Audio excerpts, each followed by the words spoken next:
Before I play the stream VOD, I want to say one thing. I'm aware many people dismiss me as extreme or crazy, probably both.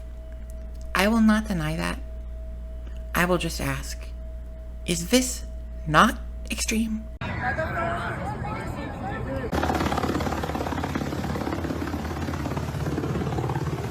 Hey, this is the line that they created. Oh.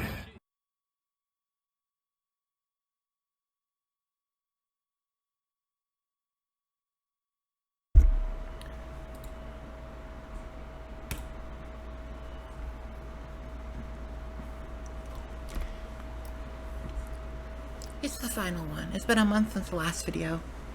It's September 30th, 23:12, so it's almost October 1st.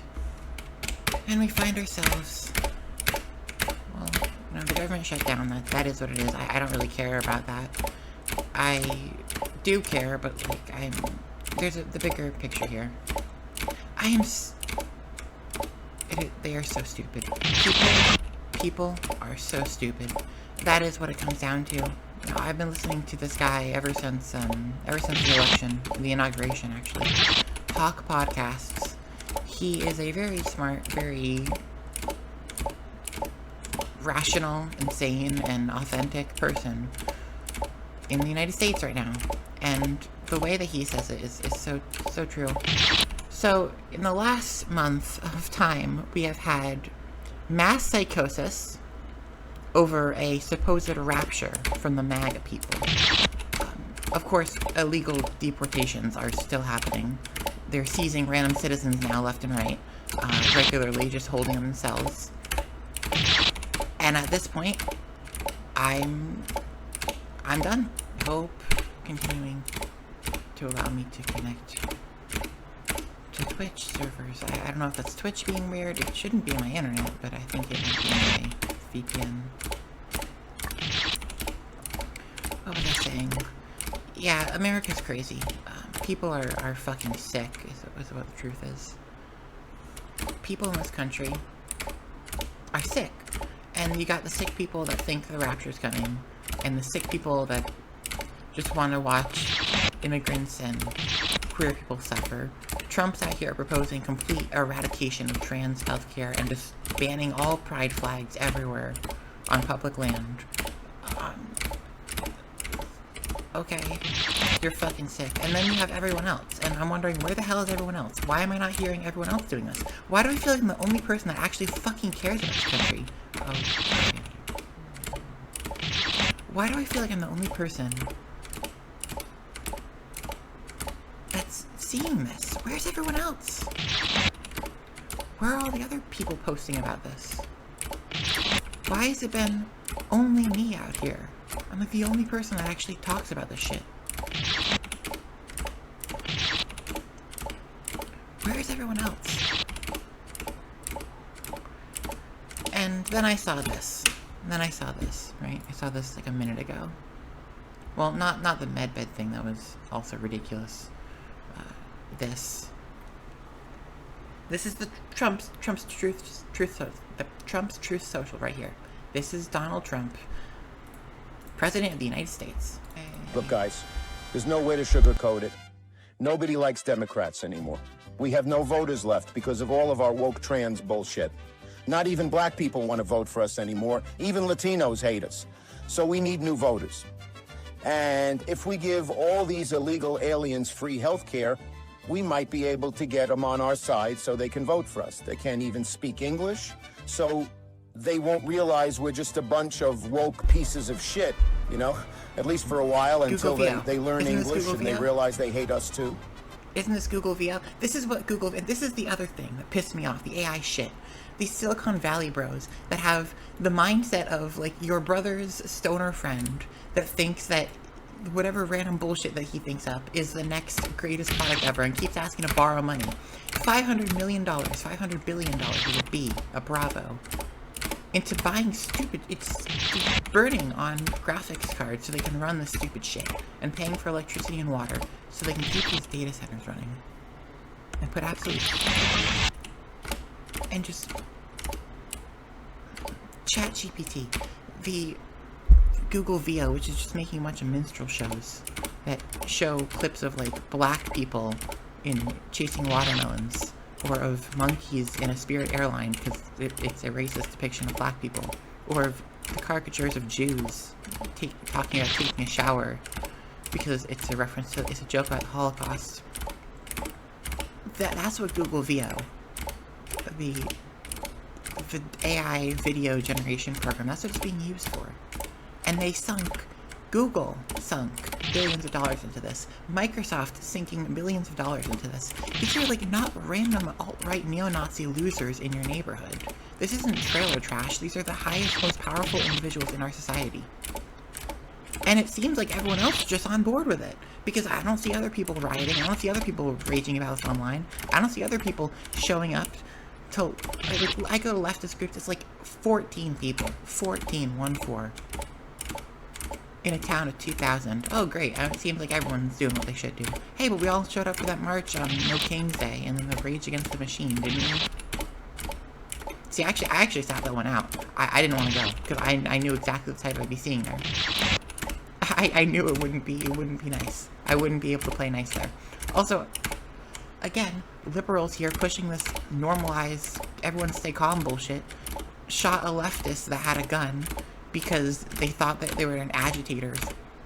And then that leftist got arrested because the shot didn't hit the leftist, it hit someone else in the crowd. And I'm not going to pull the sources on that. You'll have to just trust me, bro. What pisses me off most are the people that try to normalize this.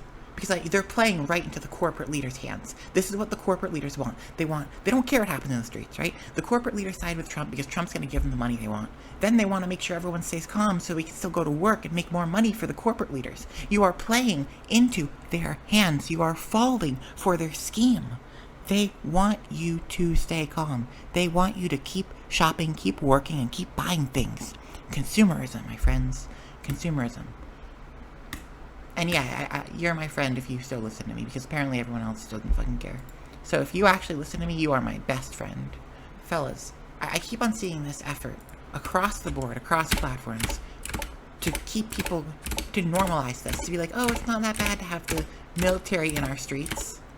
Yes, it is. It is that bad. It is bad to have the military in our streets. The military should not be being deployed in our streets. You should not be living under military occupation from your own country. It happens in China. It happens in Russia. Those aren't the countries I want to live in. And I'm watching America just decline into that state. Slowly. Well, not so slowly now. And I'm watching everyone else just continue to go on life like normal. Like, there are people going out to eat. There are people who are buying shit. Buying Labubu dolls. And maybe that's a little old now. But purchasing the new Spider-Man Magic the Gathering set. And talking about that. We couldn't even get a general strike together, which I've been on general strike for like 3 years at this point. Minimalizing my spending. Not buying anything outside of groceries, pretty much. We couldn't even get, but I can't get other people on board with that. You know, if one person could do the revolution, I would be trying to do that. But I'm seeing and feeling roadblock after roadblock. No one's on board. And you can't do this alone. I can yell and scream and talk and do more gate jumps, and I will. I'll finish this game today. But I can't fix this. I can't do it alone. And I don't know what else I can do to persuade others.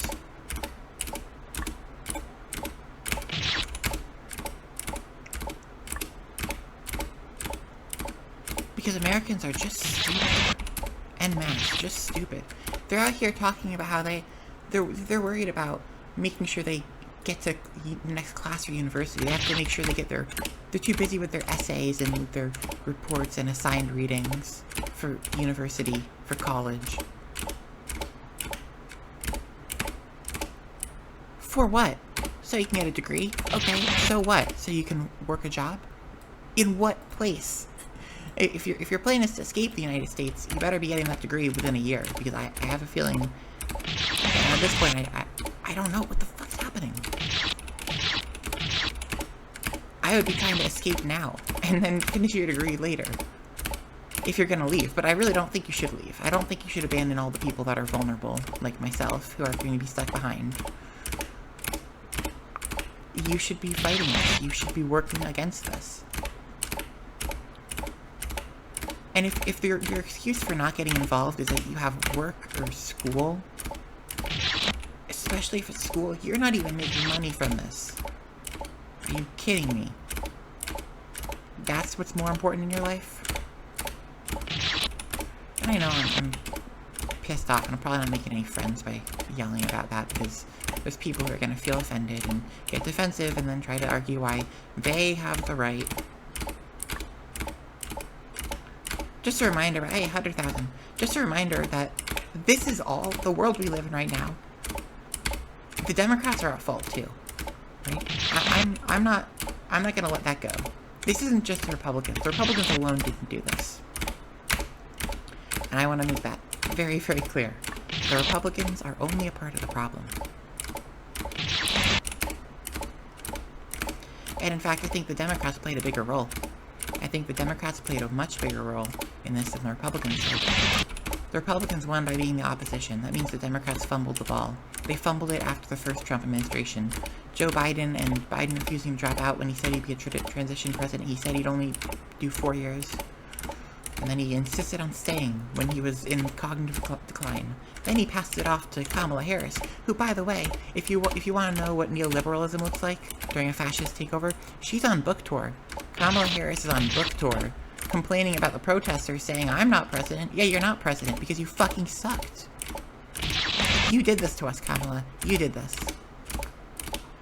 And I'm never going to forgive anyone of those corrupt DNC, dark money Democrats who refuse to serve the people that they are supposed to represent. They want to be the party of the working class, but then they take out bribes left and right. Really, the corporate leaders are the ones who are benefiting from this. From the Democrats and the Republicans. They've been benefiting for decades. And it's the reason we haven't recovered from our last recession. The reason that we're all struggling financially. We're all on the brink of bankruptcy. Homelessness. Because in this country, the big business comes in and bribes both sides. They bribe the Democrats and the Republicans. And so now they're out here playing this whole dog and pony show, having people all up in arms about whether it's a blue president or a red president, where all our rights get destroyed. Well, people like me end up falling through the cracks, neglected, living through this turmoil. Silicon Valley's coming in with their move fast and break things mindset, and they move fast and they break things. Well, we're definitely recording, so the video will be fine.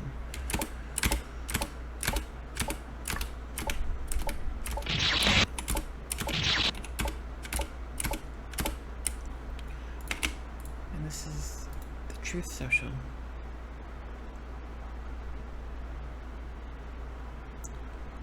This is an AI-generated image too, but it's about the actual lawsuit which Donald Trump, not a lawsuit, but a settlement payment, because Google's in the pocket of the fascists now.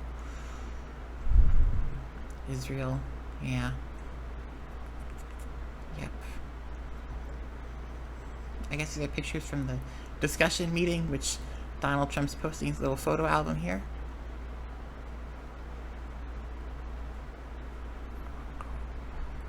It's a disgusting actual news clip? Okay, video, that's unusual. and we're going to continue to make clear bigotry will get you nowhere.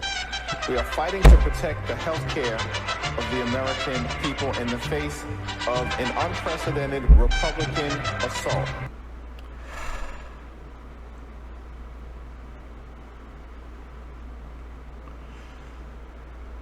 Of course. You got me good. You got me good. You got me good. You got me good. Yeah, you did. They got me good. They got me good. They got me good. I'm just out of hope at this point. There's no hope. I mean, what does it even mean? What does it mean? What is the future from this? Because nothing's going to change the fact that we let this happen. It'd be one thing if we all had, like, 15, maybe 40 days that we took to the streets and protest and a huge uproar, and then someone came in and shot the president, and we took control of the government like Nepal. You know, that would be one thing. Right, 15 days, maybe our institutions have failed, but at least we can rest assured knowing that the people aren't the problem. But when it's this,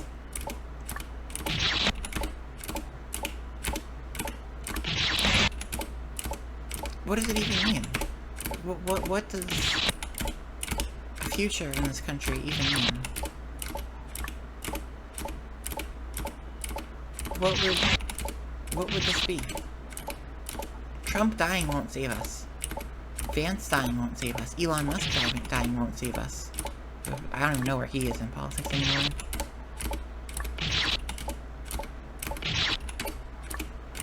A 1,000 more Charlie Kirk assassinations won't change the fact that the rest of us just sat by. Where were y'all? Where were y'all when I posted my email address, kelvariw@protonmail.com? No underscore, no space, it's just all one string of characters and symbols. Where were y'all? Where were you? What did you do during this time? Nothing. I mean, I see Lemmy flooded with posts. I do appreciate that. I do appreciate everyone who has deleted their X account. And if you haven't, I would strongly encourage you to delete your X account right now. Just hit it and hit delete. Don't back up anything. You're never going to actually get around to doing that, let's be honest. If you haven't backed up your post now, you're not going to delete your account if you have to back them up, so just delete them. Just delete the whole account.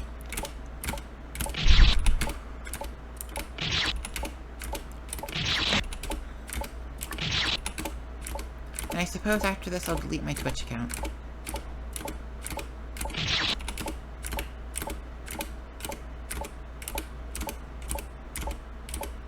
No, I won't delete it. I will stop using it, but I won't delete it.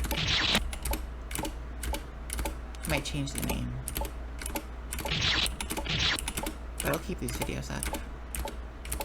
But I don't know if Twitch does VODs anymore. You know, maybe I'll just delete it after this VOD. I think I'll do that. Once this VOD expires, I'll delete my account.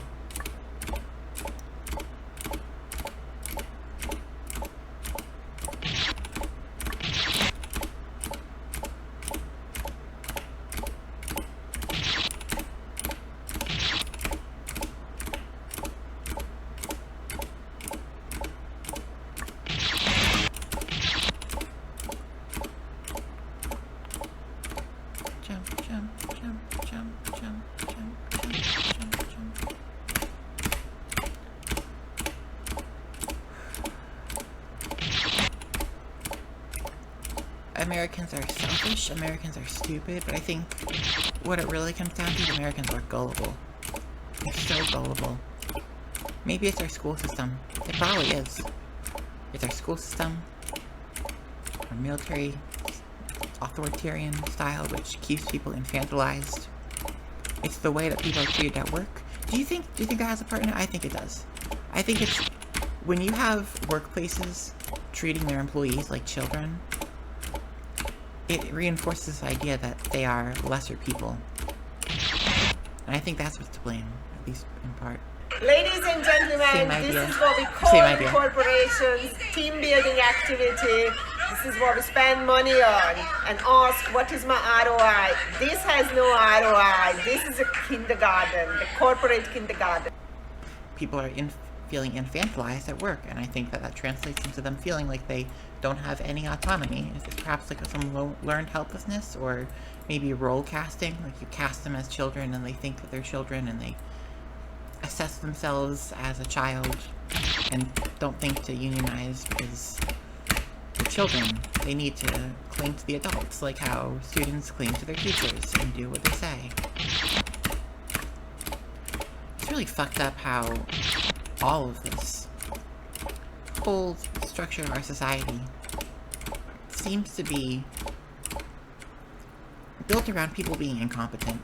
with the AI chatbots, the AI generated images and music, like human beings can create images and music, but not these human beings. They're not smart enough, so you have to have the chatbot do it for you. If you're a student, well, why do the work yourself when you can have ChatGPT do it for you? Or maybe you need AI to help write your resume so you can get a job. Or if you're an HR person, you need AI to read your resume. It's actually terrifying how much people have willingly given themselves up, just opened themselves up to being taken by AI. Implements it in every aspect of their life. I hope this bubble bursts, but I honestly don't know what's going to happen when it does. Like, obviously there's going to be the economic collapse, right? We know that the economy's tanking. The only reason it isn't showing in GDP is because of this AI bubble. And when that AI bubble bursts, which it definitely will, probably in 2027, when, like, all the people pouring money into it just run out of money, I don't think that anyone's going to lose interest in AI in the venture capital sphere. I think the AI money is just going to run out because venture capital money is going to run out. And at that point, we're going to have a good $10 billion worth of graphics chips that'll be in these large data centers.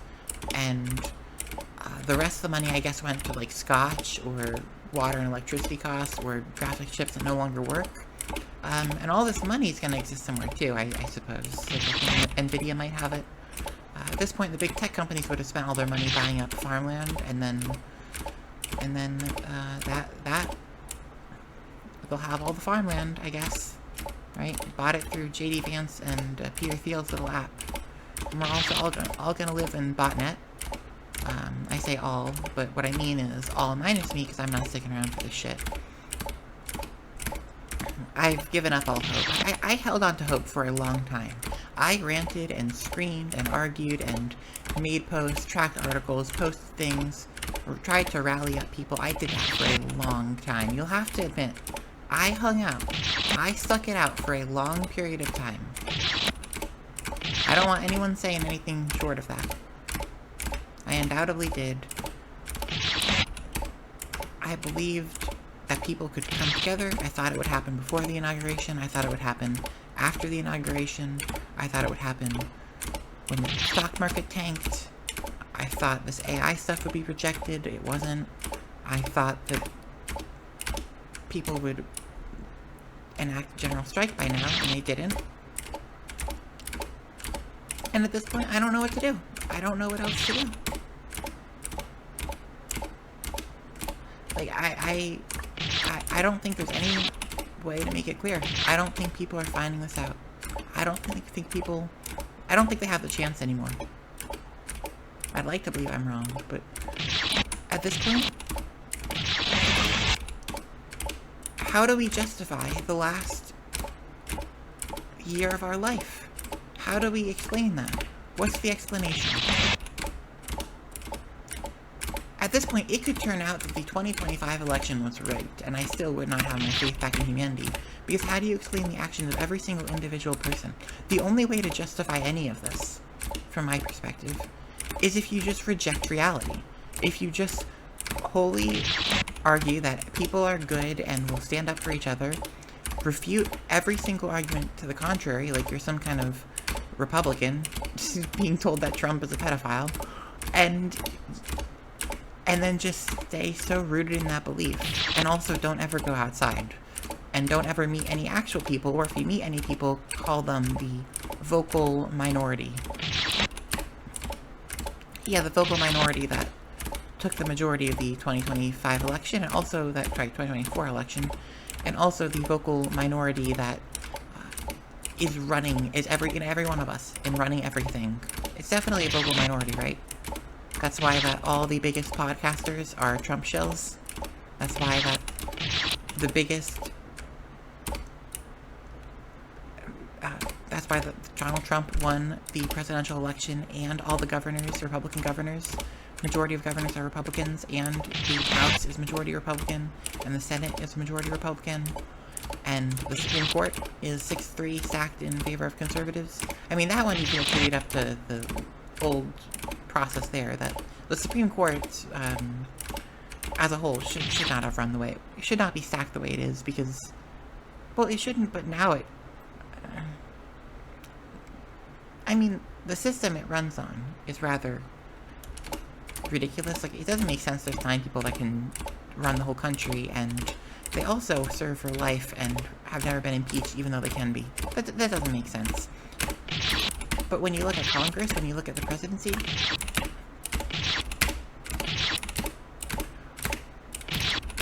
if the majority of people are redeemable, then please, redeem them. Have them redeem themselves.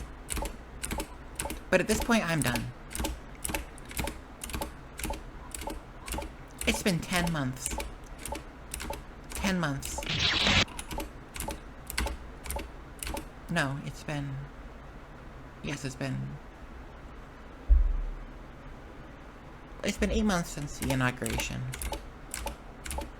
It's been 10 months since the election. Sort of. 10 and a half months. 10 and a half. And I'm done. I'm done. I finish these gate jumps and I'm done. I'm quitting. I don't want to watch this any longer. Every day I've woken up, seen yet another example of how this country is descending into shit. See another example of how people just don't care, how people are cruel, evil people that just hurt others just for the sake of hurting others, not even for their own benefit, but just for the sake of being an ass, just for the sake of being a jerk, just for the sake of being a monster, torturing people. The kind of behavior that I thought was relegated to serial killers. And not just serial killers, but masochistic serial killers that torture their victims, but now it's just widespread, it's the majority.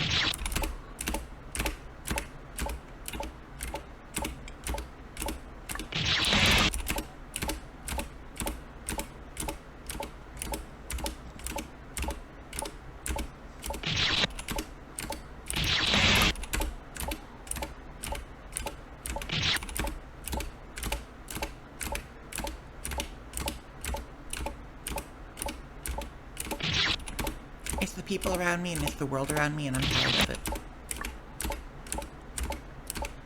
Tired of the cruelty, tired of the constant snarky remarks, tired of the apathy, the indifference,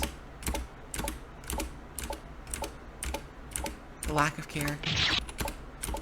And for a while I figured, maybe if the left was just able to appeal to the more primitive natures of people, we were able to make being a leftist sexy and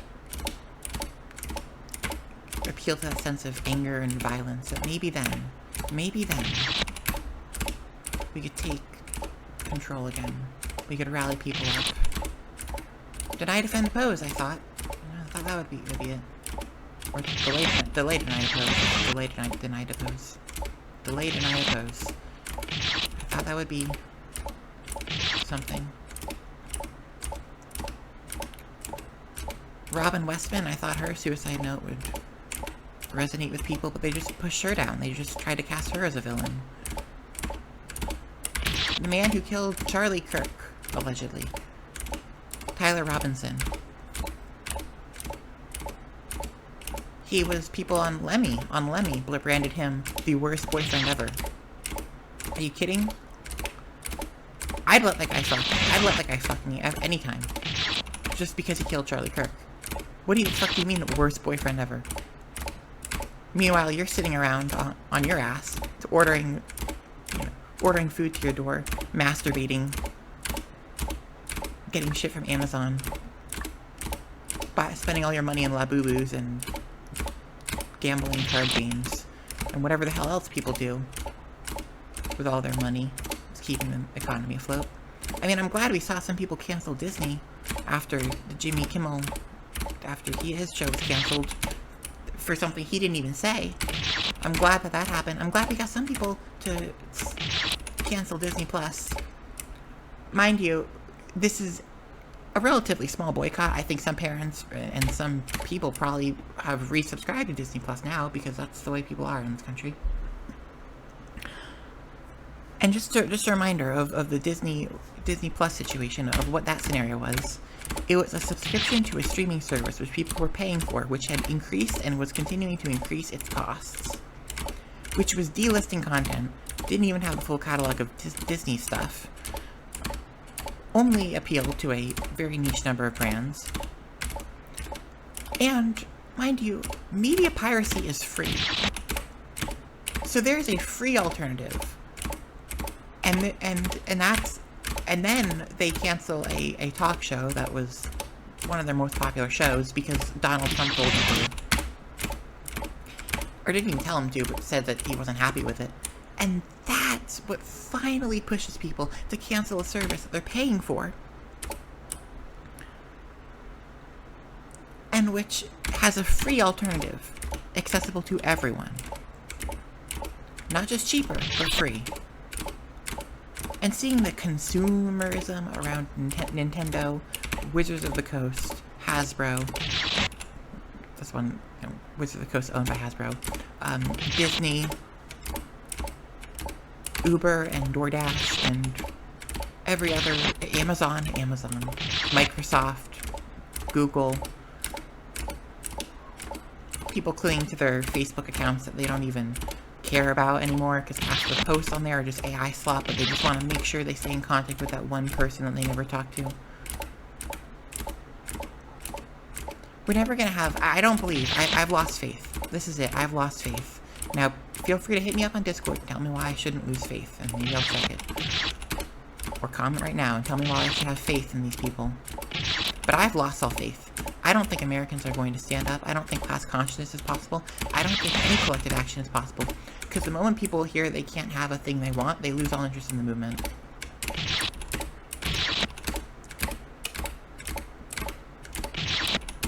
You tell them that they can stand up to fascism by not buying the Nintendo Switch 2, and they're gonna whine about, oh, but I need access to, I need my Mario, I need Mario Kart World, I need to pay $100 for that Mario Kart game.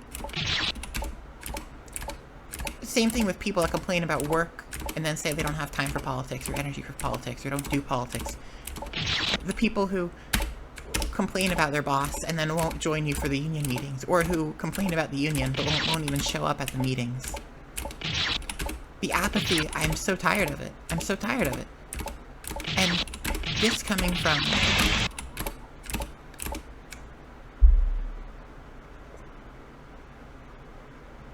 it's this and it's the snarky attitude, and that's something I dealt with back in the Iwana community. Just people constantly shitting on the creators in their own community and then complaining about the lack of games. Can you not see how your actions play into these? Do you not believe that you actually have the power to change the world around you? And the answer is they don't. They don't. And maybe, I suppose they don't, because I've been yelling that and no one's listening to me. So here I am thinking, oh, why doesn't everyone just come together? Why don't we try to work together? Why don't we try to fight together? At least over these common issues we have. When people say that, they go, nah. And so I guess it doesn't matter if someone were to agree with me and were to start caring. Because they'd just be in my spot. They'd be in the exact same position, only they have one ally. And that would be me. For the extent of time that I'm willing to continue occupying this earth, surrounded by people who are idiots, who are gullible. And specifically, I'm noting their stupidity in the context that they are gullible, and they believe anything they get told. They believe that they just take it from the world around them. They are gullible, and they brand themselves powerless. Go ahead and listen to the smart man talk. Listen to the Joe Rogan show. Listen to that. Listen to him. Every day. Just listen to 3 hours of this guy talking about something he doesn't know. And then he has another guy that's going, oh yeah, yeah. Oh wow, really? Oh wow. The whole time. Go keep listening to that. Go ahead.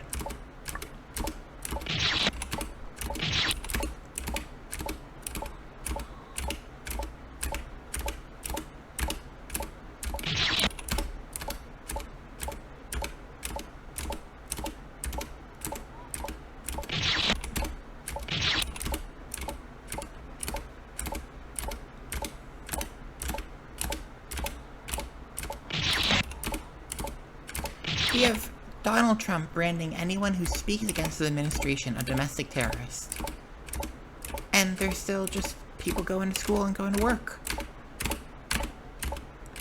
Do they think that they're going to learn something in school that's going to give them the cheat code to escape fascism? Do they think that their job is going to suddenly pivot to stopping Trump?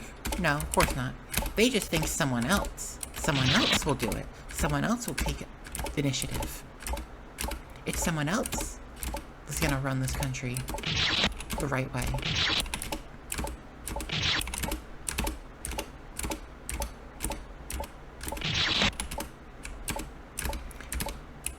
And so I was blessed with the world that I inherited after 40 years of people figuring someone else is gonna fix things. And now you got geriatric Charles Schumer, running us into the ground. Now, to be fair, Chuck Schumer held his ground this time and didn't let the government shut down this time. But he passed a continuing resolution in March.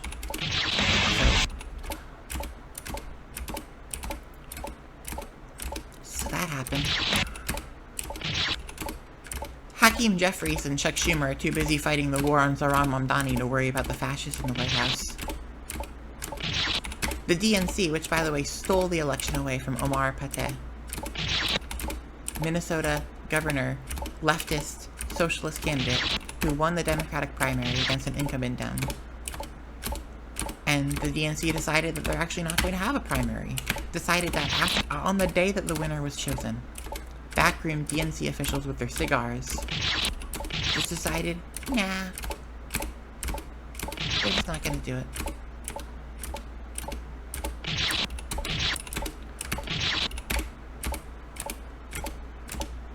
If there's one message that I'm going to leave with this world, and that's that I have like 12,000 more gate jumps to go. If there's one message I'm going to leave, and I'll try to say it again at the end. The Dems did this to you too. The Republicans are crazy. The Democrats just don't care. The Democrats saw Trump, and they figured that they had such an easy election that they could win while also taking all this corporate APAC money.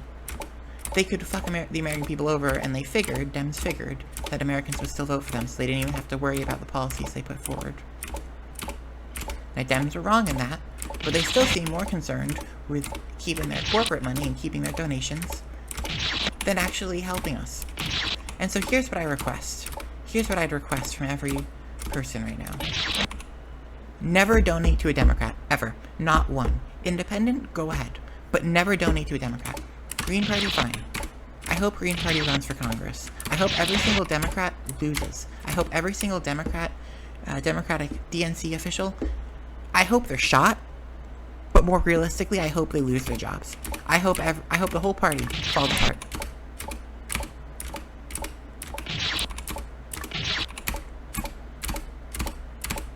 After 10 months of my life unraveling, I'm done. I quit. It's now October 1st. And I'm done. I'm done. I'm 100% done.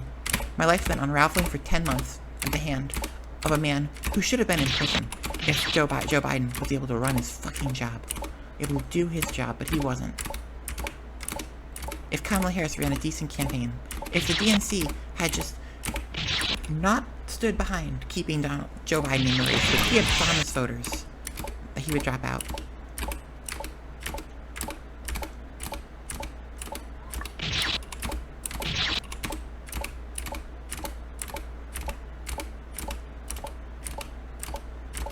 Now, I did make the promise, and I've said many times on this series, do not kill yourself. Do not take yourself out. And I plan on following through on that. I do have this gun. It's actually out of reach right now. I'd like to flick the safety on and off in front of my microphone. That was a thing I did in a couple of my videos, but I don't have it here.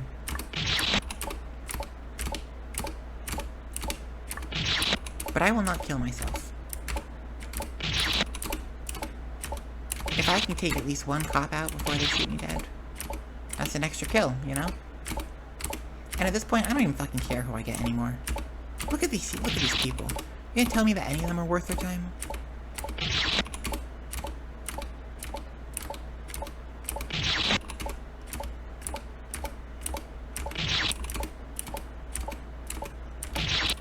It's just a thought. That's how one of the YouTubers I would watch a lot. That's how they end off their videos. It's just a thought.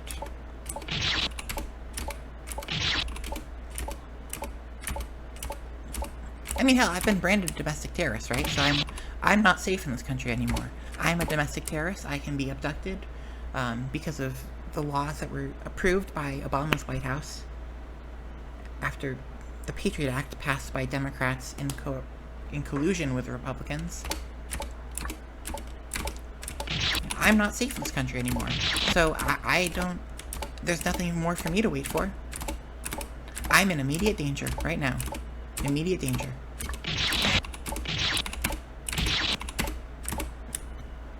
And in fact, you know what? I think it's time that we read. It's time that we read the order. This is what our whitehouse.gov website looks like. This is what it looks like.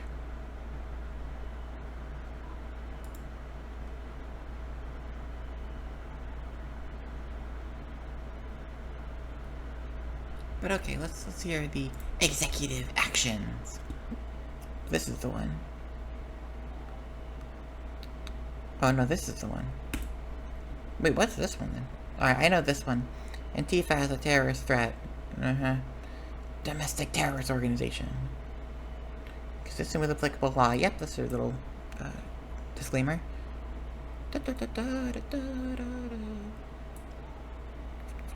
Does not create any right or benefit enforceable against the United States. You can't sue us. Federal Register. Donald J. Trump.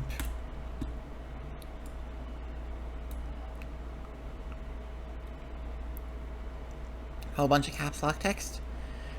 By authority vested in me as president by the Constitution, blah, blah, blah, blah, I hereby direct this following: heinous assassinations and other acts of political violence in the United States have dramatically increased in recent years. Yeah, by your side. Assassination of Charlie Kirk. Again, by your side. Some individuals who adhere to the alleged shooter's ideology embraced and cheered this evil murder, his ideology of being not politically charged. Okay. While actively encouraging more political violence. Oh, that's me. I did that. I did that. Kelvar Awana did that. Actually, I did that. That was me. I'm the one. I adhere to the alleged shooter's... Well, I adhere to the radical transgender ideology, which you claim the shooter has. I don't believe he does. And I will embrace and cheer this murder while actively encouraging more political violence. Please go out and kill Mark Zuckerberg. Peter Thiel. I hate that guy. I hate those two in particular. I fucking hate them. So if I don't get to do it, you do it. This is preceded by... Oh, yes, that's the Luigi Mignone. I missed this one. Anyways. Or I forgot about it. 2 separate assassination attempts against your own life. Oh, yeah, because there was the one guy. One of them shot at you. The other one did not. And was reported because they sent a briefing to the news. Riots. Okay. A shooting targeting an ICE facility. That one was a MAGA person that wanted to kill the people detained. That's why they didn't shoot any of the agents, and they only shot the people in handcuffs. Separate anti-police and criminal justice riots. Left many people dead. Oh, I was arrested. I was arrested for being a criminal justice protester, like 4 years ago. I was on house arrest. That was fun. And that's why I hate this country, right? Inflicted over $2 billion in property damage nationwide. Good, I'll inflict some more for you. This political violence is not a series of isolated incidents. It is a culmination of sophisticated, organized campaigns. Please, I wish. I fucking wish leftists were organized. You would not have any of this going on if we were. Targeted intimidation, radicalization, threats, and violence designed to silence opposing speech. Oh, please, you are more than welcome to write in my comments. I don't see anyone doing that, but sure. You could. And prevent the functioning of a democratic society. With secret police in the streets and with the military deployed. Yep. A new law enforcement strategy that investigates all participants, including the organized structures, networks, entities, organizations, funding sources, and predicate actions behind them is required. Okay. Anonymous chat forums, in-person meetings, social media, and even educational institutions. Yes, destroy the schools. Ah, destroy everything. Yeah, go get them. Organized doxing, yep. ICE agents, you know, public servants supposedly, but they're fascists. Yep, we are anti-fascist.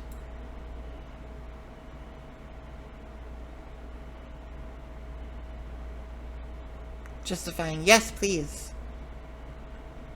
Please, hey, fascist, catch. Up, right, down, down, down. I don't even play Helldivers 2, but I know that now. I know that now. Yeah.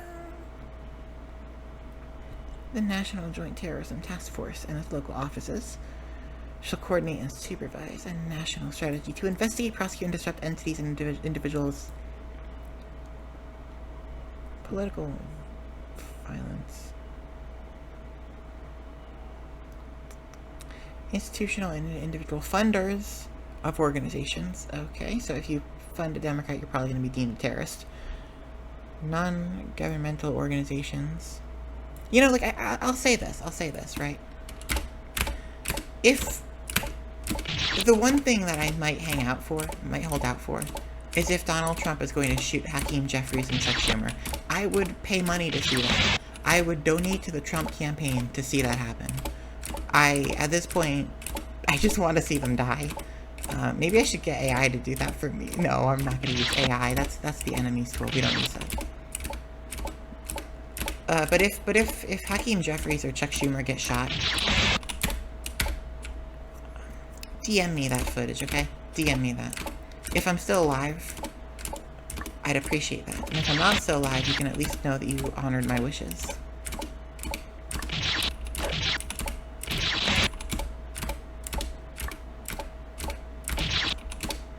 Thanks, bud. Thanks, pals, who do that.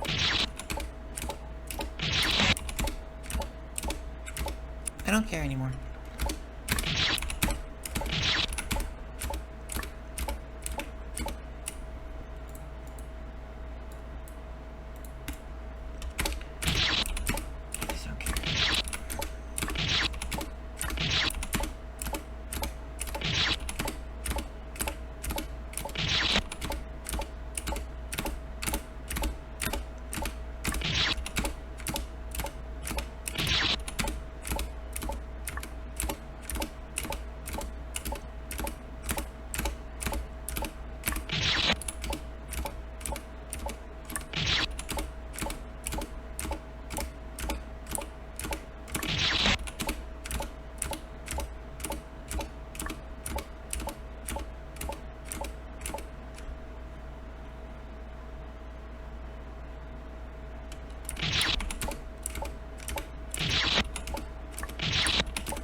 I wish people just weren't less stupid.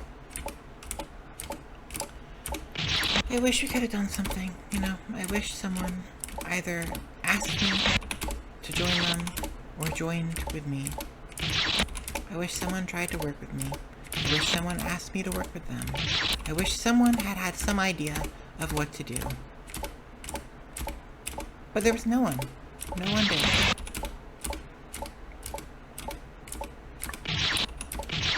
Not one of the people that I thought were better. I thought they were better. 102-721.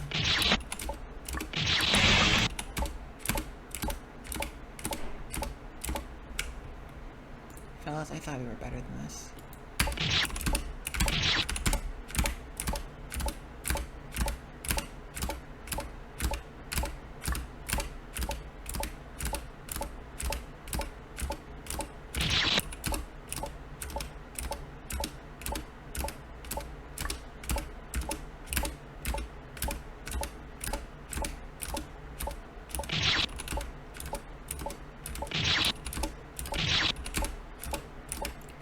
And again, unlike the event that anyone ever cares, or that we even ever have a future as a nation.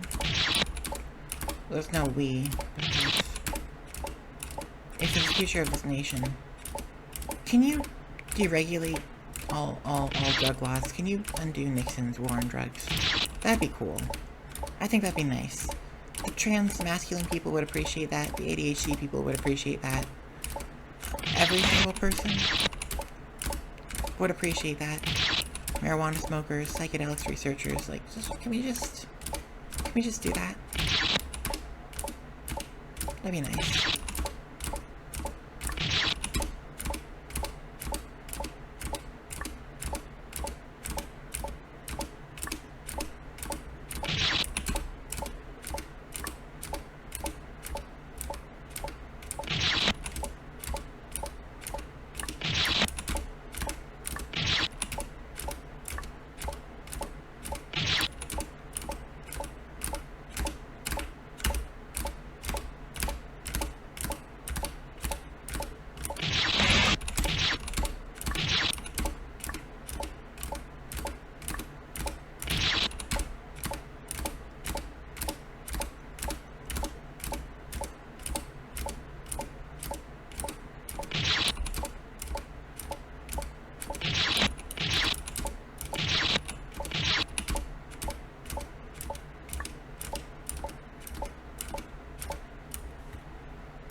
Never again.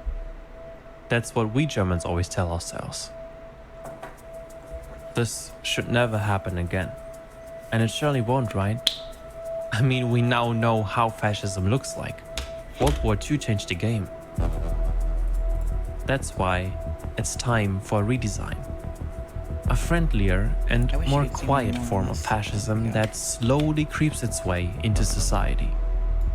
Remember, fascism does not equal fascism, but the aestheticization of politics remains. In a way that doesn't come with aggressive militarism, but in a disguise of technocratic bureaucracy, corporate control, and manufactured media statement. Welcome to the age of friendly fascism. Modern fascist aesthetic is therefore incredibly hard to spot, as there's no historical blueprint I can point at. While in the past, fascist ideologies were more clearly unified and bundled and presented one ideology, today there are countless glitter movements that may differ in various aspects, but still have clear fascist characteristics in their ideology and therefore optics. The debate about whether this or that countless glitter movements that may differ in various aspects, but still have clear fascist characteristics in their ideology and Manosphere, yeah. Nick Fuentes. There's the guy. Heard about him a lot after therefore killing optics. Charlie Kirk. The debate about whether this or that can ultimately be attributed to fascism is, in my opinion, at least not really relevant, as the debate about a definition only distracts from what is currently happening. I will now show you specific visual aspects, especially in Western contexts, which I believe show ideological connections to traditional fascism. The best thing I can do here is to let the aesthetics speak for themselves.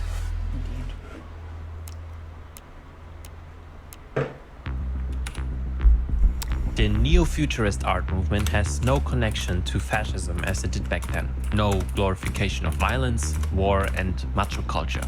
What overlaps though, however, is the idea of a utopia driven by technological progress, aesthetically represented in minimalism, dynamic curves, coldness, and futuristic sci-fi looks, speed, and momentum. Apple stores. I really think a lot of millennial era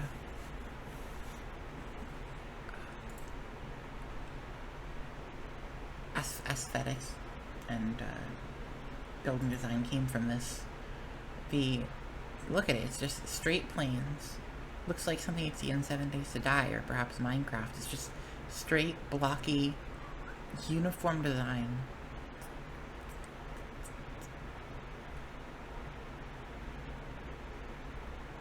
Big, looming, open, and exposed. That's the other thing here. Everything's visible.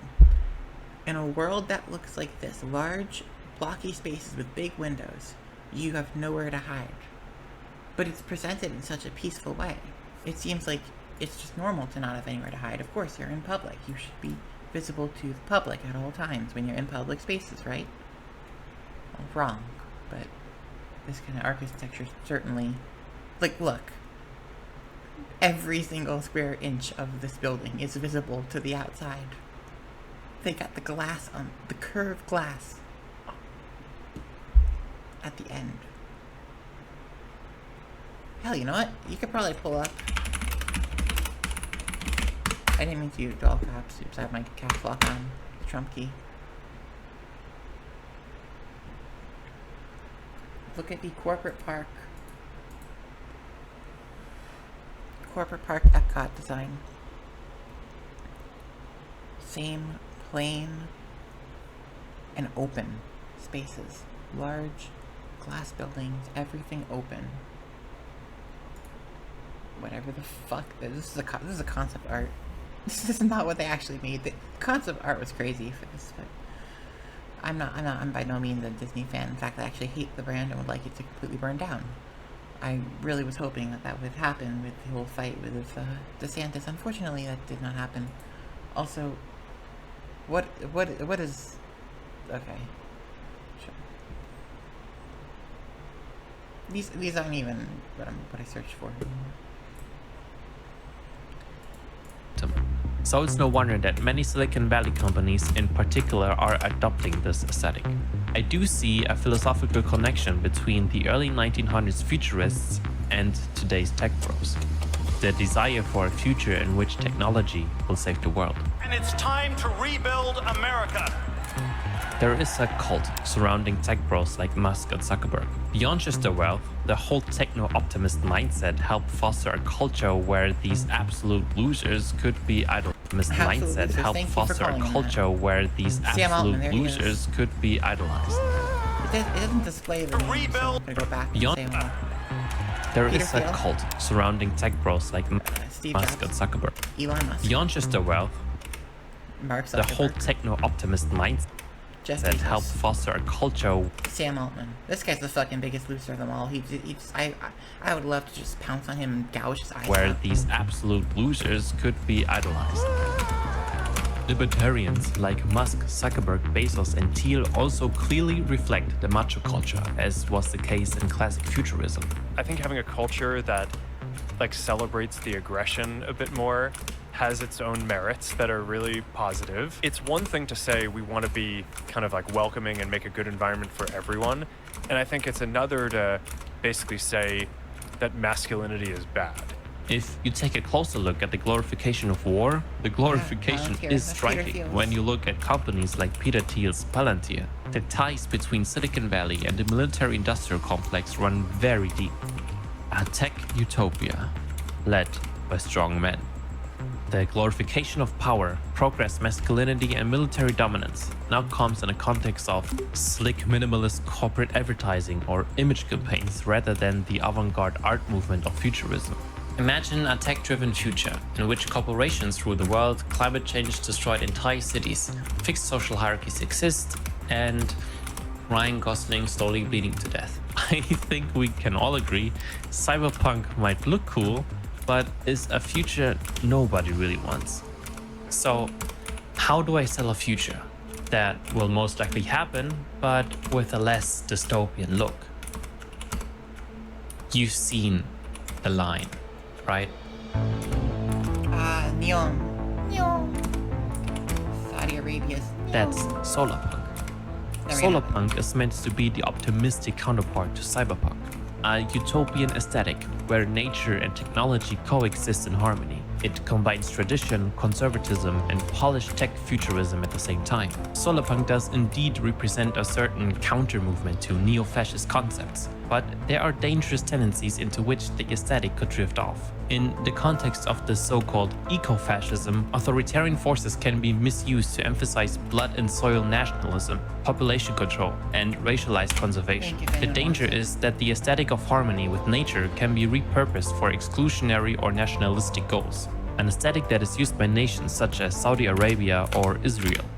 A polished visual world that is intended to whitewash the blood of regimes. An attempt to erase bad PR. This is horrible. After entire populations have been erased.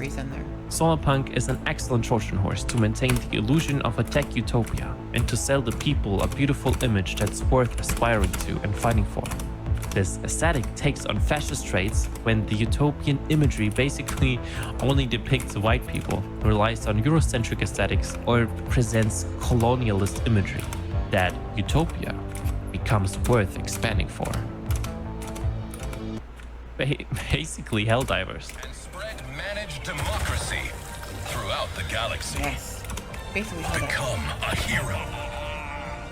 Become a legend. Become a Helldiver.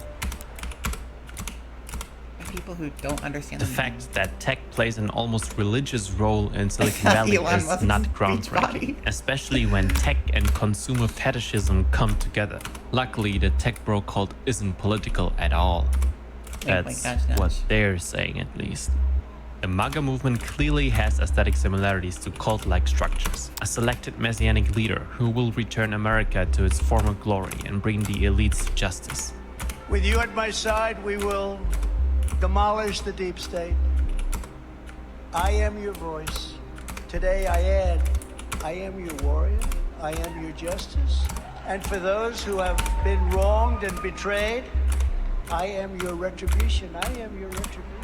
Of course, it's not just MAGA.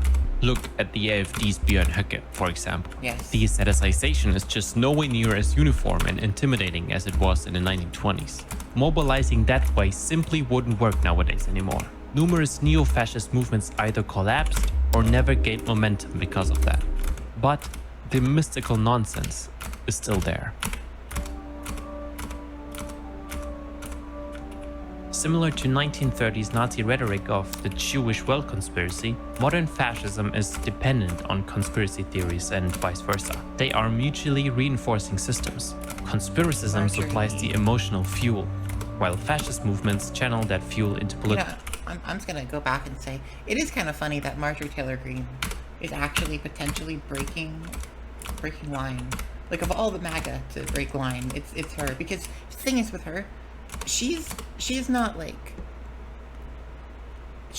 most of MAGA, I think, knows it's a grift. They know what half the shit they're saying is fake. They know that Trump's in the Epstein files, trying to cover it up. Marjorie Taylor Greene is just genuinely insane. And so she's actually breaking ranks because she's genuinely that stupid. Someone asked, like, how can you be this stupid to support MAGA?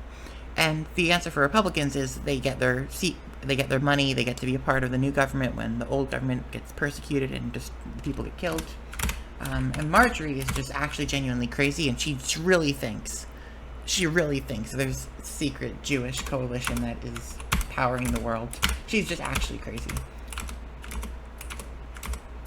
So that's that. Conspiracism supplies the emotional fuel, Perhaps. while fascist movements channel that fuel into political action. The And emotional fuel. what is this? Like, I don't even know what this thing is. I've never heard this conspiracy theory. While fascist movements channel that fuel into political action. The rise of digital ecosystems has accelerated this feedback loop, making conspiracy-driven neo-fascism a growing global threat to democratic stability. In the US, far-right movements strongly overlap with Christian fundamentalism, or in India, Hindu fundamentalism. In Afghanistan, Islamic fundamentalism, and in Israel, Jewish fundamentalism. Zionism. Unlike in the 1920s, religion isn't just opportunistic, it's central. A nation and leader chosen by God, with the Bible as the highest law. Therefore, patriotism is your duty to show your gratitude towards your God. The fusion of fundamentalist religion with authoritarian nationalism. Pastors socially distancing, mitigating, and walking with BLM, by the way, which is funded by Soros and founded by a lesbian Marxist who praised the Satan. The esoteric occult mysticism of the Nazis is replaced with Christian aesthetics. It's also, of course, not an exclusive US-based phenomena. When looking at other nations, religious fundamentalism is often used to justify the power hierarchy.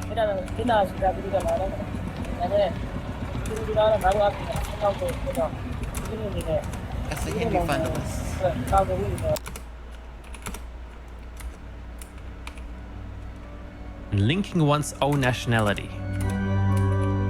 with supposedly sacred values produces a threatened image of identity that must be regained.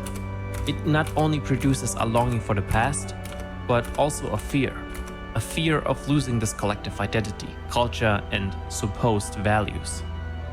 Drifting off into fantasyland serves one clear purpose: to manufacture the illusion of a deep ancient foundation for their ideology.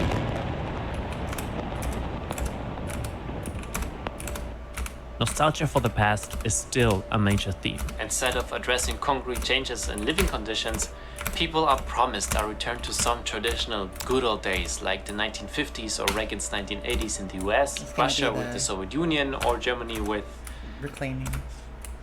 Trying to bring back traditions in order to revive a lost culture, a lost nation. How this is exactly supposed to improve the lives of the people? Don't ask, bro. It just feels right, bro. And it's not just the culture that's lost, it's masculinity too. And weirdly, it's exactly the same narrative as in the 1920s. And for all its rebranding, far-right aesthetics constantly recycle the same old Greek, Roman, Nordic masculinity tropes, propagating the same message Mishima would be proud of. Having a strong body is moral, and men with weaker bodies are immoral.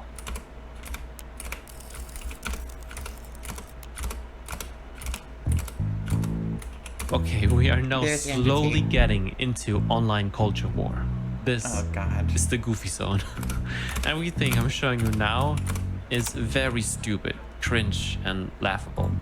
Look at these people. I wish I could laugh, but I've seen them do too much harm.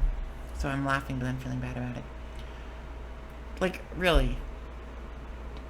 What's with this open shirt? What's with the open button? Button down, button up. And this guy in the middle. Oh my god. Of all the people, the middle one's the one I just want to tear apart. I just actually want to bite out their neck. You could basically repeat everything I said in my previous video about fascist masculinity, hypermasculinity, aggression, dominance, strength, back to tradition. This is the Modern Day Knights project. I remember this one. I was like super I had a lot of fun laughing at it. Militarization of the male body. What can be mentioned, however, is the hustle culture. While in the past, gym bro aesthetics were already big in the 1920s, linking physical pride and strength with money or cars is a more recent twist.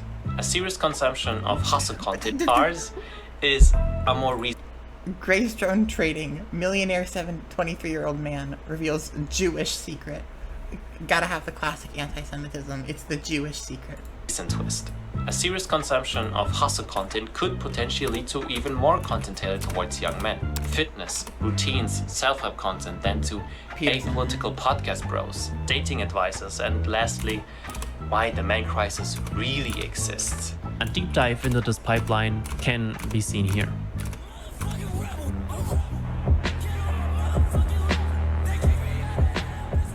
In line with today's irony-poisoned social media zeitgeist, the manosphere aesthetic doesn't even live up to its own ideals. Neither did many men in the 1920s and 30s, of course. But hypocrisy has reached new heights these days. We literally ended up in this position because everyone's a fucking That's how we ended up here. I made a whole video about this as well if you're interested. It's now more prevalent than ever that behind all theatrics and flexing hides deep insecurity. What's the name? I've seen this guy before. Isn't this the guy who did the I am gay, trans, I am boosted? Their name's it's not Shroud. I think it's sort of an S though. More prevalent than ever that behind all theatrics and flexing hides deep insecurity that has to be overplayed. I mean, if you have to use filters and music to reinforce your toughness, don't be surprised when people think you're still stuck in puberty. Looking at the optics of online bro culture alone can actually be very cute, seeing these softies staging themselves as some stoic philosophical hero online. And I'm a softie too, but I'm not pretending like I'm not. I think it's none of your business, but I don't want you to think I'm triggered by you. I'm not. Okay. I saw somebody say that and I think that's interesting. I think you're annoying, but I'm not triggered. And like every overdramatic theater kid, you just can't help yourself telling everyone how hard your life is, how much you struggle your whole life, when in how... Why is she built like the boomer from Left 4 Dead 2? Or Left 4 Dead 1? The both. Left 4 Dead 2 is the woman boomer. Hard your life is, how much you struggle your whole life, when in reality you might have no idea what real struggle is. So you have to pretend like you do. I have no idea myself. I don't know what it's like. I'm privileged. What differentiates this from this is that one of them is more honest and mature than the other. As usual nowadays, everything is just shit and giggles until you realize what real-world consequences this has. Obesity comes from you Jews affecting our media. They have taught us World War II history like we're children, and they freaked out when I shared a BBC documentary, no less, because they had tried to wipe this from the universe about how Germans were ethnically cleansed. Stalin's. There's a book written by a guy, last name Kaufman, blanking on the first name, where he said it's Germany must perish. I've seen this clip of these kids. I remember this one. As absurd as the and they also say woman, they hate woman. And then I think Shroud is the guy's name actually says, oh no, you don't hate women. They're like, oh, we hate trans women. I've seen this clip of the kids. It's burned in my mind. As absurd as the appearance might seem, there are unfortunately many who might laugh at it at first, but then start taking parts of it seriously. What started out as an ironic joke slowly turns into, well, there might be something to it. The absurdity and especially the irony works great as a shield against criticism. Because, hey, none of this was really serious, right? Boys inside the manosphere loved. None of this was really.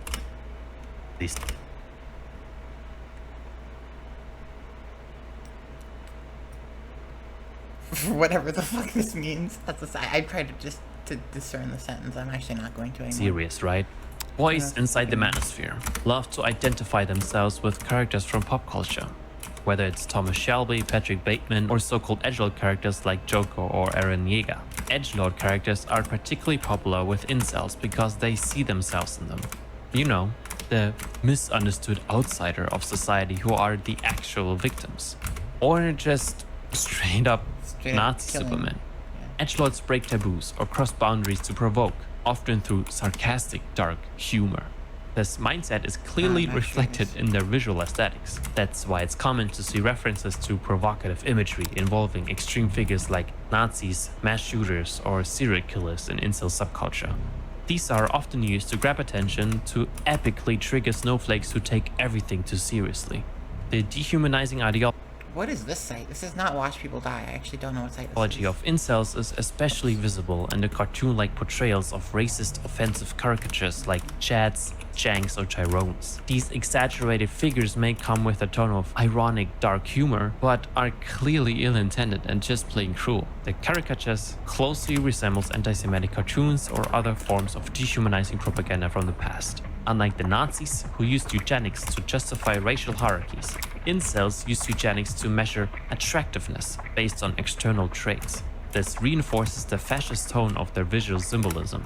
The value of a human being becomes quantifiable. The higher your attractiveness, the higher your worth. I was actually trying to avoid the topic of incels because this frankly seems like a bottomless pit. The aesthetics of incel ideology deserve their own deep dive, so I'll be covering that in a future video. In a nutshell, men and women believe in fixed hierarchies in society. They have scorn for women, glorify violence, emasculate men, see themselves as victims, talk about conquering women, are fundamentally anti-feminist, justify or belittle assault, hate queer people, and... Yeah. I'm gonna rewind a second. I just want to go on a tangent here because I am supposed to be speaking here, not just watching a video. So I gotta pause the video now. I died. Okay. Looking at, the incel point, I want to go off here and explain the tie-in with our current government in the United States, since I am supposed to be reflecting on that in particular, according to my own title.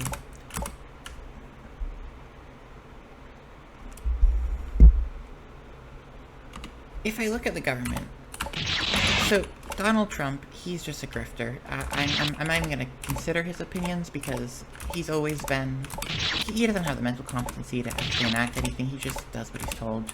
They put the Heritage Foundation or Elon Musk, Elon Musk took the reins when he was the part of the White House, and the Heritage Foundation just put documents on Trump, and Trump just signs them Donald Trump and walks away, or sits down, and then the Heritage Foundation walks away with it.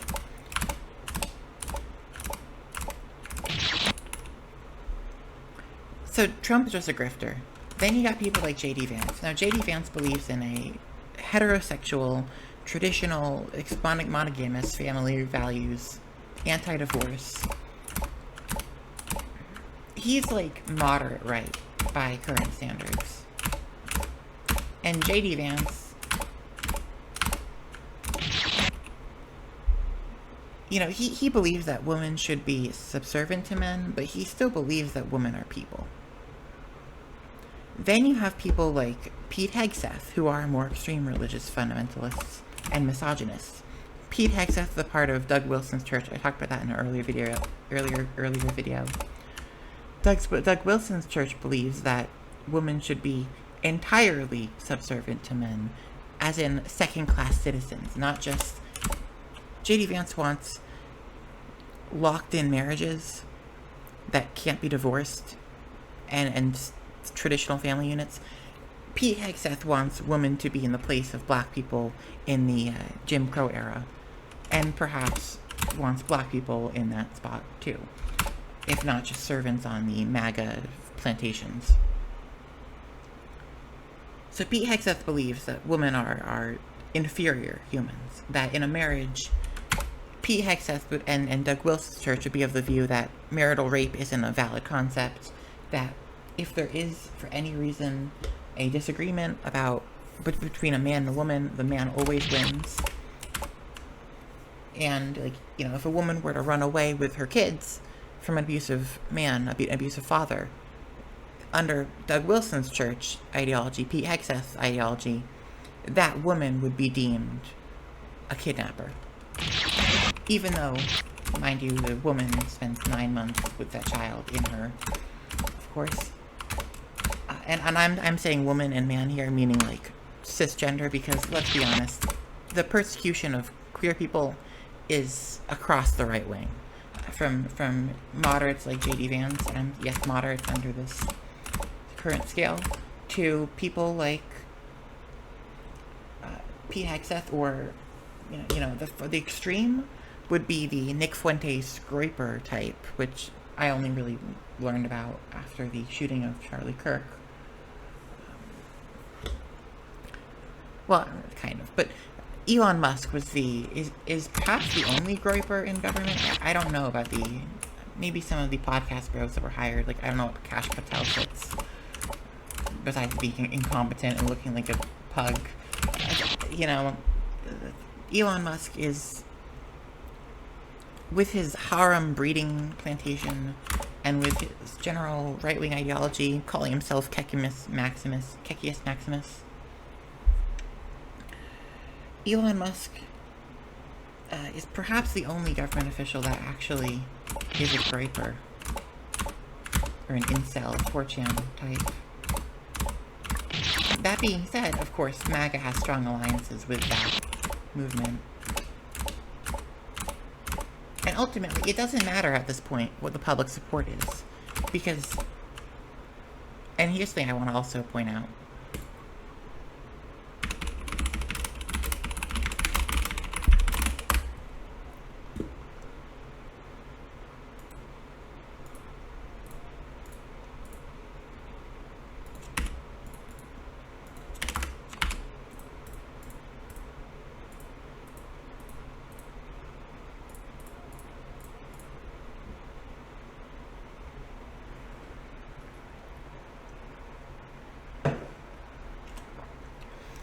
This Democrat, Adelita Grijalva,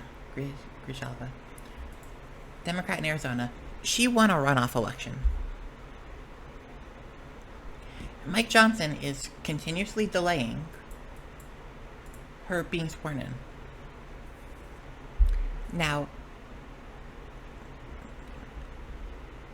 there's midterms coming up in 2026, which the vast majority of shit libs are hanging on to.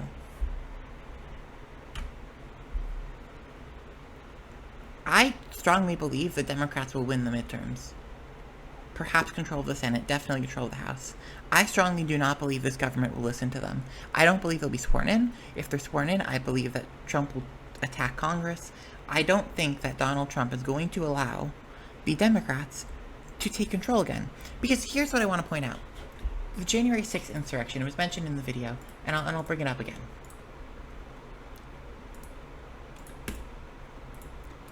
Donald Trump lost the 2020 election. Mike Pence, a Tea Party Republican, believes that Donald Trump lost the 2020 election. Mike Johnson did not believe that, and has continually stated that Trump did not lose the 2020 election. J.D. Vance, also a big lie believer. In order to be sworn in as in order to have the electoral vote certified, you need the House, Speaker of the House, and the Vice President to certify the votes, along with the head of the Senate. I don't even know what that is for them, for the Republicans. And they're going to also need to certify the new people of Congress and swear them in.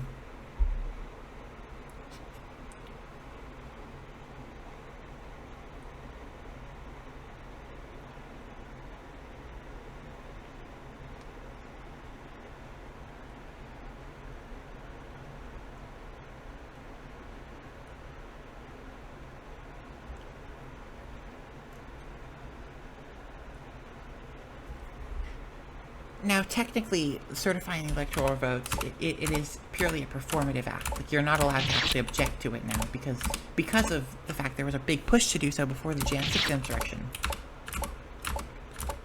But who is going to hold them accountable? The Supreme Court?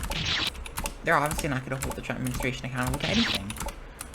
They had that 9-0 ruling on returning Garcia home, and guess where he is? We don't fucking know. He was returned after months of deliberation. Finally, the White House said, fuck it, we're gonna drop him off, after refusing repeatedly to comply. And now they've grabbed him again, or deporting him again. Here's the thing. That's an inconsequential decision. Like, MAGA can exist with Garcia here or not here. He wasn't a major proponent of any left-wing movement. He was literally just a guy who was wrongly deported, like hundreds of others. He just happened to be the one that got to the Supreme Court, and they ruled 9-0 to return him. If the Supreme Court was ruling that Donald Trump needs to step down, do you think that's going to happen? I sure don't.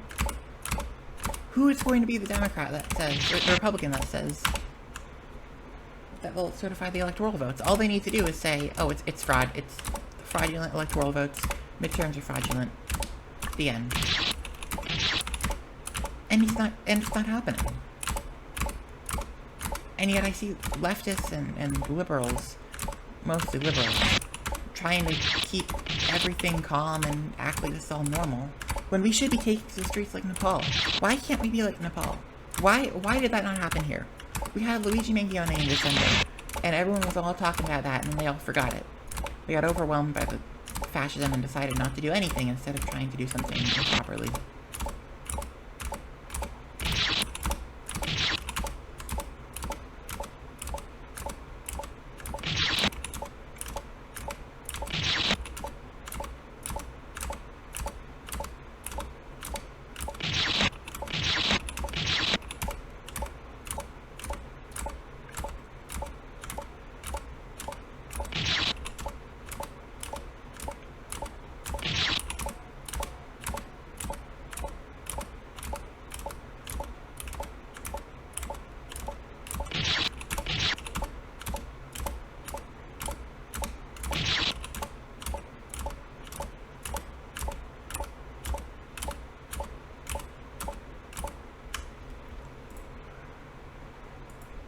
Back to that video, because I need to push myself further. In a nutshell, men and women believe in fixed hierarchies in society. They have scorn for women, glorify violence, emasculate men, see themselves as victims, talk about conquering women, are fundamentally anti-feminist, justify or belittle assault, hate queer people, and are certified pedophiles. Love minors? I am so done with the manosphere, man. Let's just move on. I'm so done with people. What's next? Oh no. What is it? The racist now? Where are we going? What could possibly be worse? Pronouns! Oh no. Yeah, I know. We're all tired of Gamergate. Me too. God. But if you want to talk about far-right aesthetics, we can't ignore the most ridiculous, embarrassing, and stupid corner of the internet. One that heavily overlaps with the manosphere. Gamers. It's pointless to try and have a political conversation with many male gamers since they will insist they're totally apolitical. They just want to keep politics out of their games. Right? Steve Bannon? You can activate that army. Wow. They come in through Gamergate or whatever and then get politics out of their games. Right? Ninja. Steve Bannon? You can activate that army. They come in through Gamergate or whatever and then get turned onto politics and Trump. If you're part of a family, or and chronically online politics and Trump.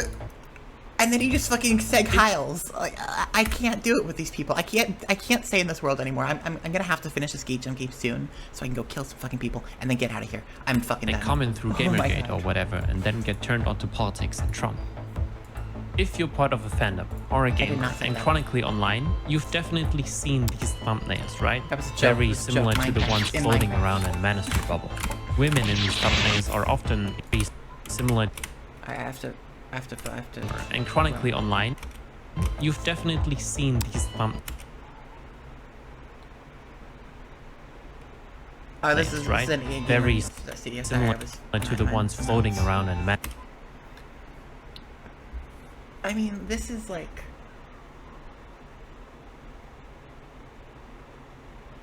Also, blatantly playing to, you know, the shown butts on the thumbnail. It's in the middle, two thumbnails. I'm taking this in for a second. This one isn't really about gaming, though.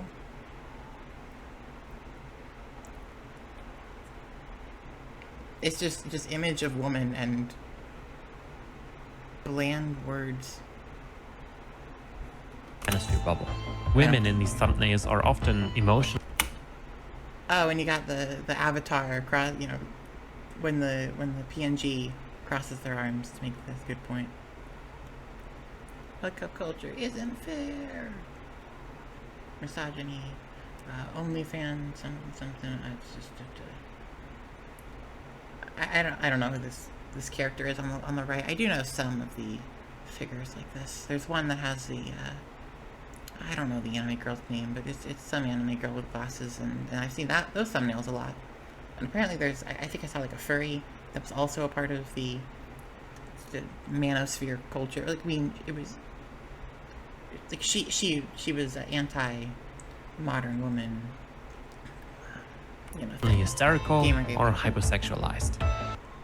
Or it's what even is Rachel Zegler? Oh, it's the Snow White thing. Or it's oh, and there's Matt Walsh in the bottom left. The Snow White thing.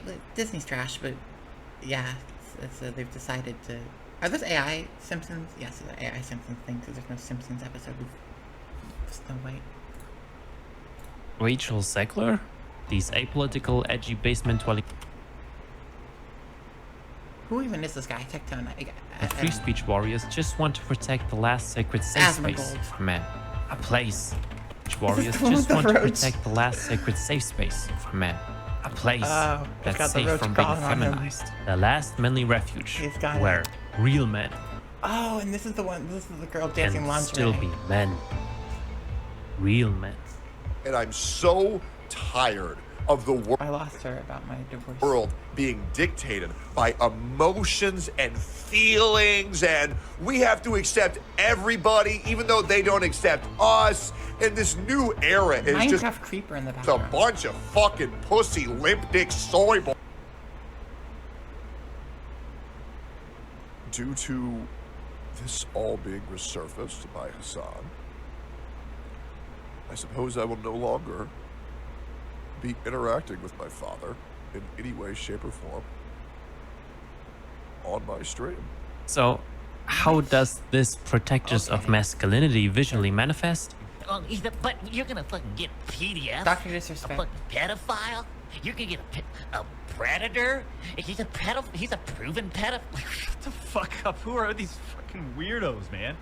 Memes, anime, That's how I feel and about pop this whole culture world. characters. It's like memeing into existence a government agency. And then speaking to the internet the way you like to be spoken to, which is memes, actually. The left can't meme. Harris campaign was trolling Trump. They're already trolling him. He has been trying to troll the city. iDubbbz. Wait, who was iDubbbz?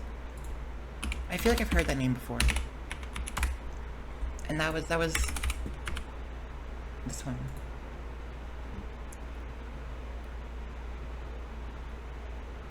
Oh, so he's in the pocket of fascism agency. too. Cool. And then speaking to the internet the way it likes to be spoken to, which is memes, actually. The left can't meme. Harris campaign was trolling Trump. They're already trolling him. He has been trying to troll the city back as much as he believes he's been trolled. It's epic trolling, shall we say. Just makes trolls like myself very happy. I am become meme. Yeah, pretty much. Yeah, pretty much. Bro, propaganda back then actually kind of slapped, but now we have this.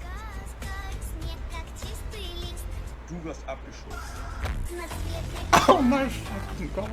They especially love using Wojak moves, like the stoic men who don't get triggered, unlike those liberal SJW soy boys. Which... I mean, I know I keep stopping this and I'm probably annoying someone. I just can't give up. It's so fucking ironic. There's the NPCs, the chats, the soy faces, and so on and so on. And just to show you how painfully uncreative the right usually is, they constantly recycle the same old memes over and over and over again. Doge, laser red eyes, thug life, epic troll. And dear God, if someone is still unironically using Pepe the Frog outside of a streaming context, it's a massive red flag. The fascist appropriation of Pepe has been thoroughly documented, and it's still a favorite among white supremacists and incels, the Groyper version especially. But Wojak memes are currently the newest victims of appropriation, which frustratingly is pretty smart. Like, try explaining to someone who's not online all the time that a fucking frog or Wojak could be a Nazi symbol. They understandably think I've lost my damn mind. What the fuck is Wojak? Solarpunk, Trump is Jesus, Jim Bros, Brie Larson, gamers, fucking memes, and now Brie Larson, gamers, was the next one. Fucking memes, and now anime. Anime AR. Let's make Ghibli this Studio. very clear again. Deportations. Just because you like some of the same things a fascist would like, doesn't mean you're fascist. Nor am I implicating you are one. I love gaming, anime, and Star Wars too. But, bro, how am I not supposed to talk about anime aesthetics when you constantly see this kind of shit? What another creator, the Cover Knuckle, noticed is that a particular subgenre of anime is especially popular in these circles.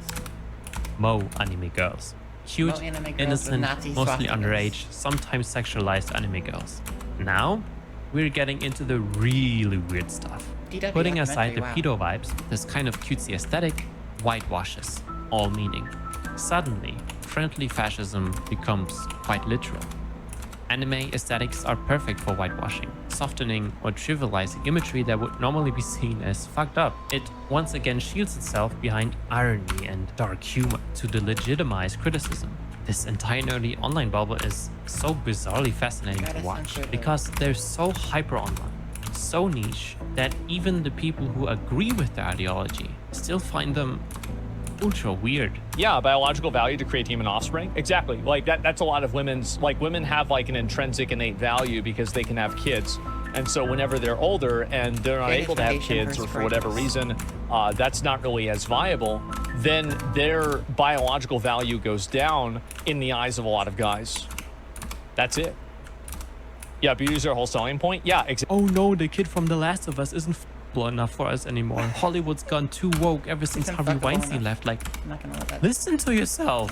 The movie stars are not as attractive anymore. I think women got uglier in movies ever since Harvey Weinstein left. Yo, that's almost Andrew-Tate level bar. Games and movies aren't dying or under threat because of black Jewish trans women who are over 18 who don't want to fuck. Or Brie Larson or pronouns. You are being manipulated and used by greedy corporations, grifters, and politicians. And you don't even realize it. But the corporations would probably want you to be angry at trans people or pronouns so they can keep upcharging you and underpaying their devs. And then they got you out here waging a culture war and still buying their games. That's the kind of the whole underlying point. Can't get any stupider. Right? Yes, that one. Okay, I'll be real. Guys, listen. I'm Jewish. You guys know that. And Hitler was Aiden Ross. Great leader. What he did was wrong. I obviously... I didn't know Aiden Ross was Jewish. But he was a good leader. What I don't really care. does a fascist mean? It means you are a far-right authorization on alternative. Oh my God! Yeah, this definitely needs a whole video of its own.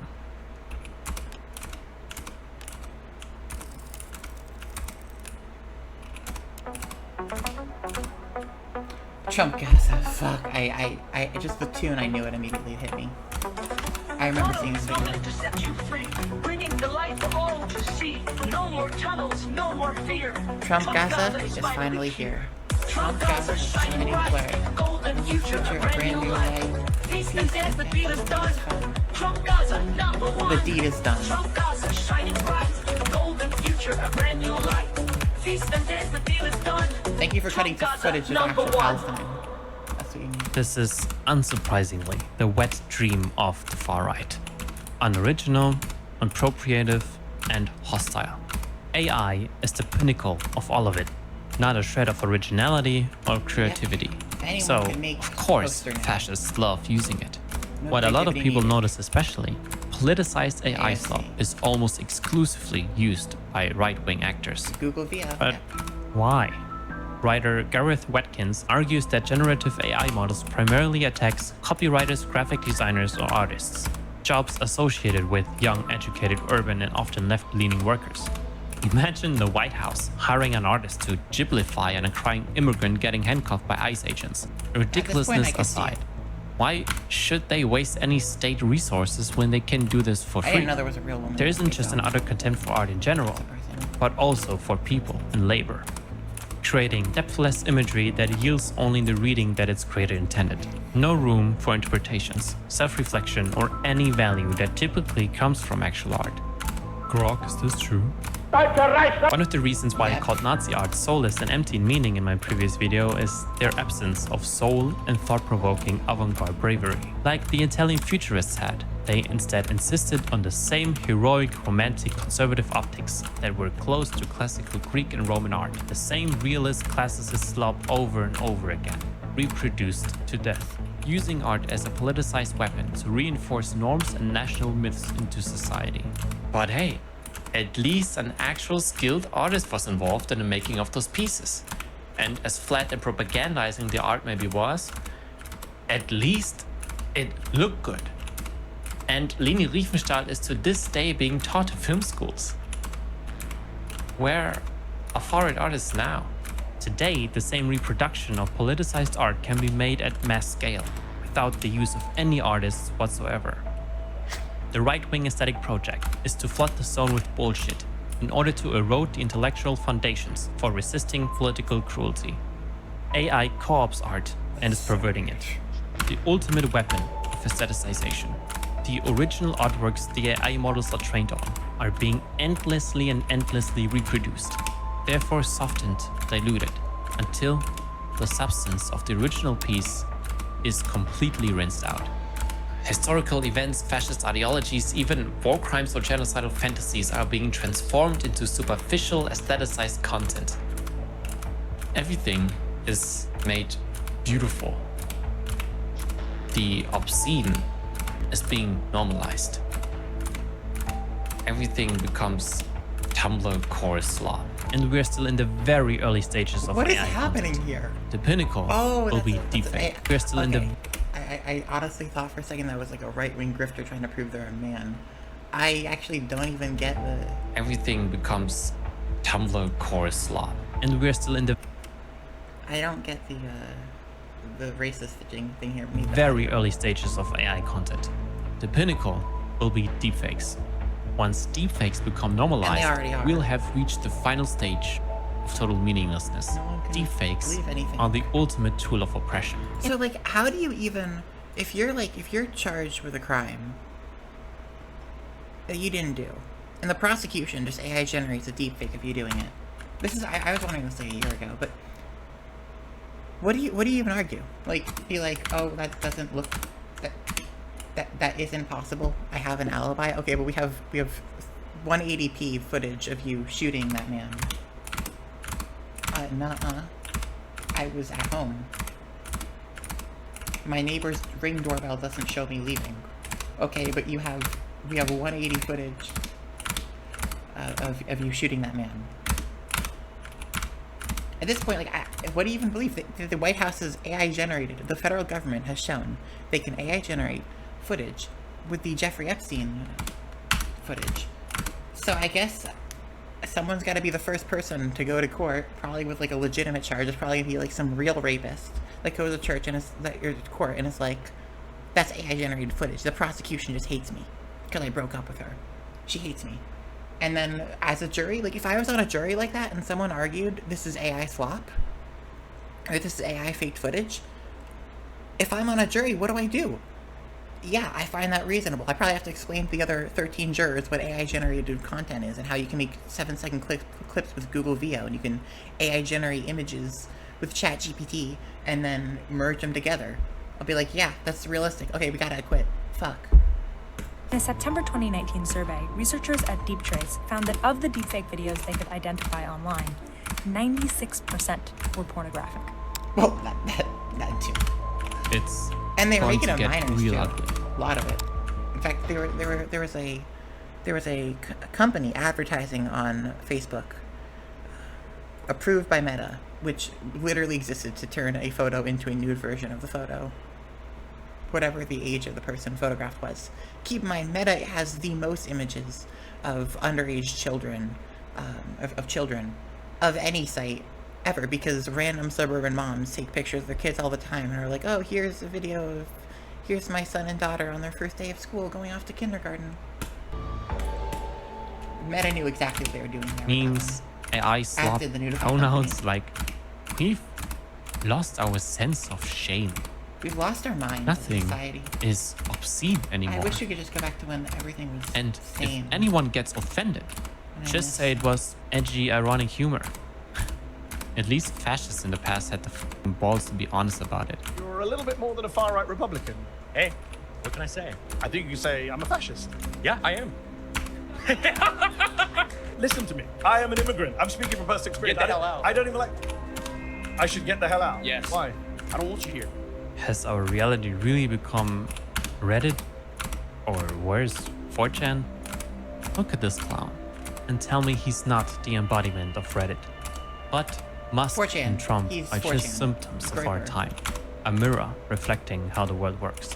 Narcissistic rich white men grifting their way to the top only to hoard even more wealth and power for themselves. The most powerful country on earth is now basically a f***ing content house. Everything is content now. A spectacle.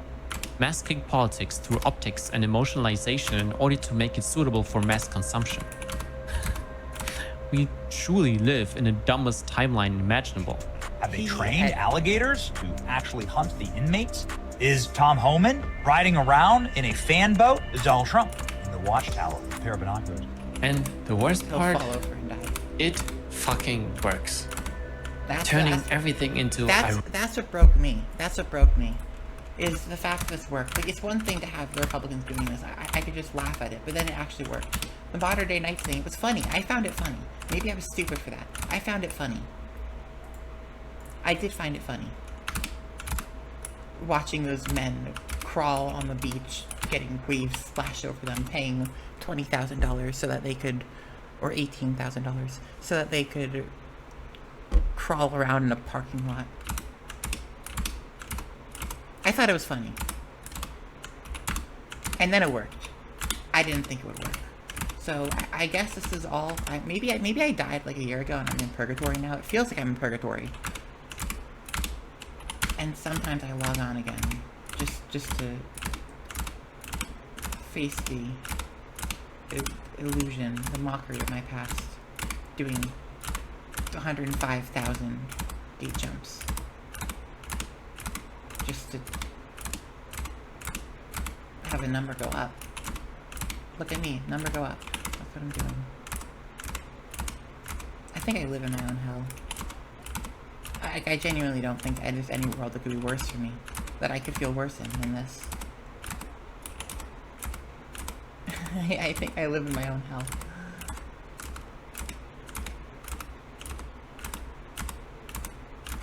And it's like, what did I do to get here? What did I do to get put in my own hell? What did I actually do to deserve this? I actually don't know. I genuinely don't.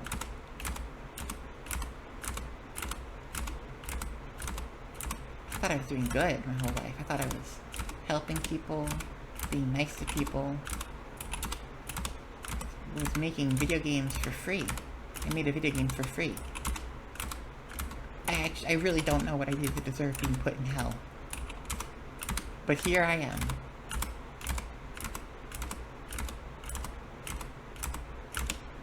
I don't get it. Well, it's not that. I see, and now I'm like fading into the fucking religious lunacy that I'm watching with the rapture shit. Because I want to have some explanation for it. The explanation is none. There's none. There's just none explanation. There's no hell. There's no overarching theme or punishment. Ironic, movable content has made everything meaningless. The restraints on fascist rhetoric are gone. The previously unthinkable is now normalized. No shame, no consequences. And no wonder no one takes you seriously when you call something fascist. Because you're right, it has lost its meaning. Which is the point.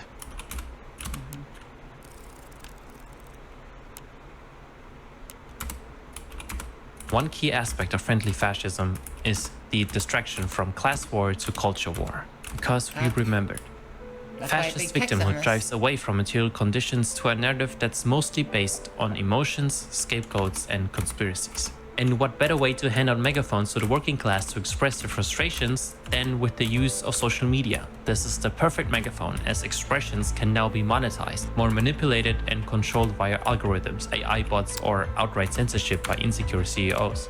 We now live in a deeply mutually dependent globalized economy that forces fascism to change its tactics. It can't appear as militant and loud as before, that's too obvious. The rising influence of private companies and therefore unelected officials in politics slowly replaces the interests of the people into the interest of profit.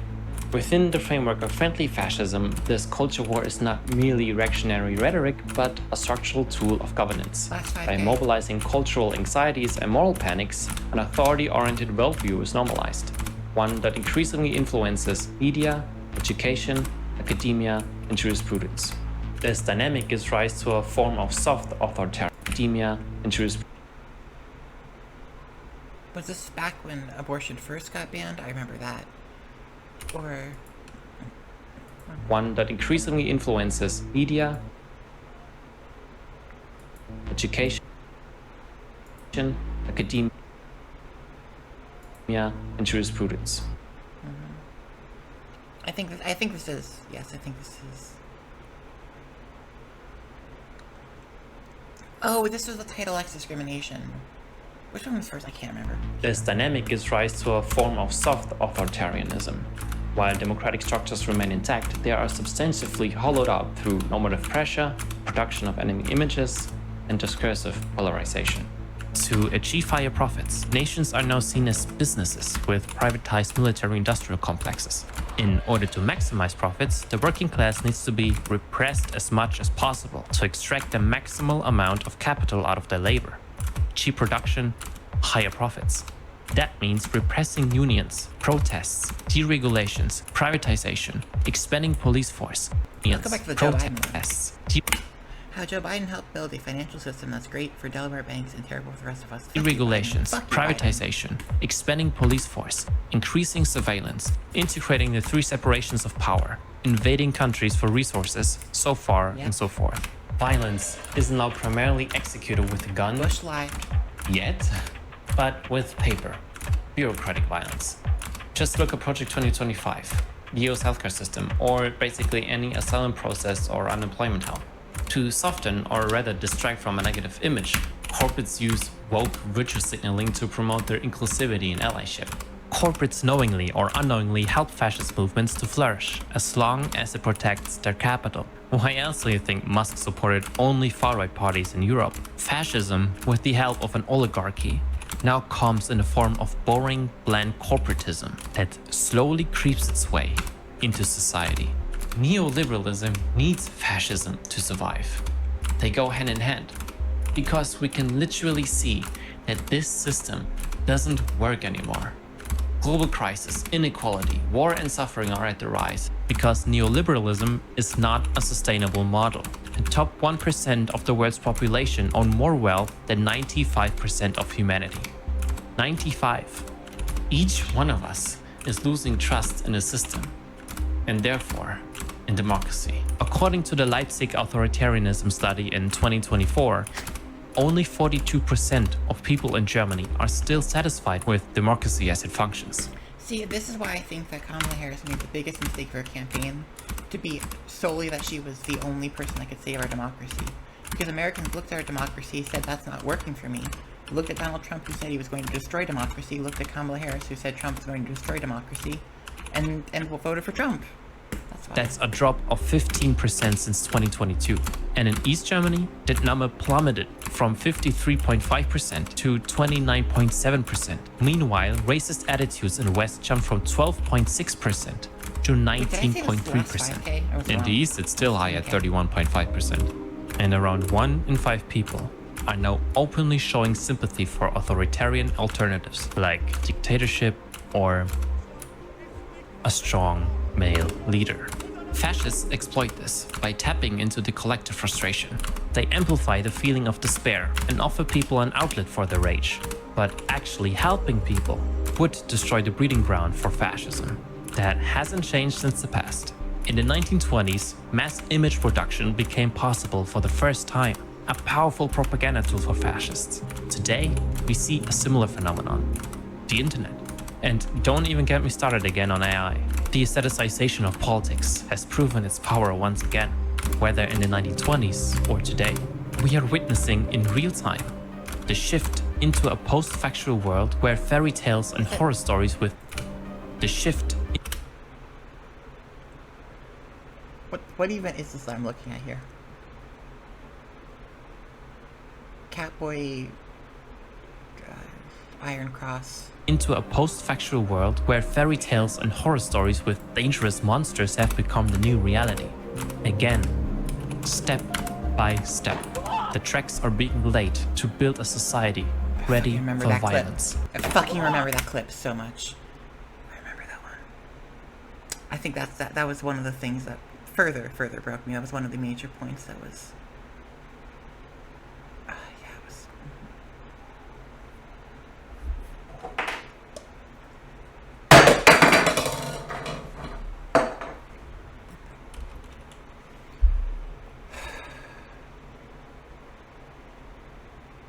The tracks are being laid to build a society. I need to pause. I keep the jumps going, but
any longer. I do need more water. Alright, I'm gonna go do that, and then I'll come back and not be.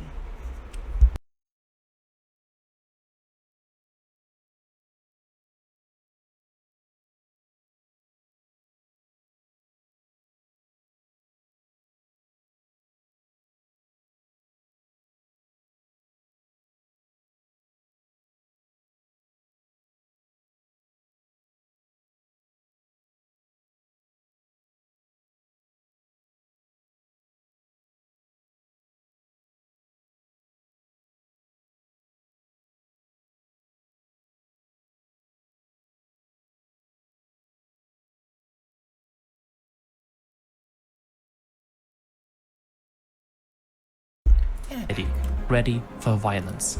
A society eager to restore traditional masculinity, revive national pride, and troll the enemies of the people. But friendly fascism is fading away. It has become more bold, louder, more aggressive. The snake has finally begun to show its face again, and we're bold, louder, more aggressive. The snake has finally begun to show its face again, and we're doing nothing. We have been completely desensitized. Hitler and Mussolini were connecting themselves to history in order to achieve an immortal legacy that is remembered as glorious and intimidating. Today's fascism comes with a corporate, memeable, ironic wink.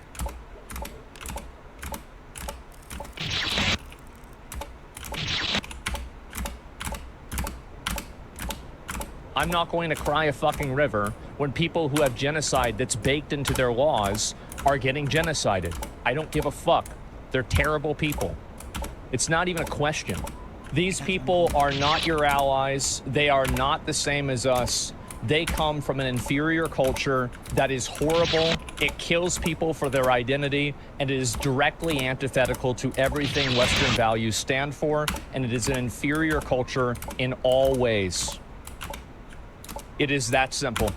No, I don't feel bad for them. I don't feel sorry for them. I don't care. I don't support them. Yeah, obviously does not.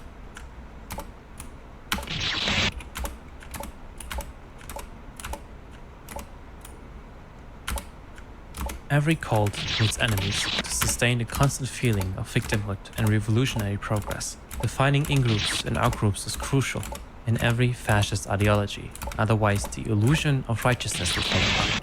Everyone is out to get you, to destroy the beautiful thing you're being part of, to destroy your cause, to destroy your leader, to destroy what you love, your country, your culture, your identity, and your life. There's always one conspiracy after another. Fascists are spreading the belief that strict, unchangeable natural hierarchies exist, based on race, gender, or culture. The ones on top, the supremacists, will decide your worth.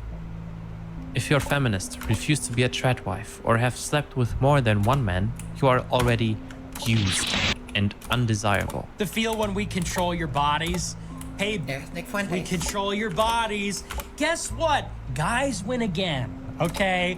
Men win again. And yes, we control your bodies. Say the it's words. Your body, my choice. We will keep you down forever.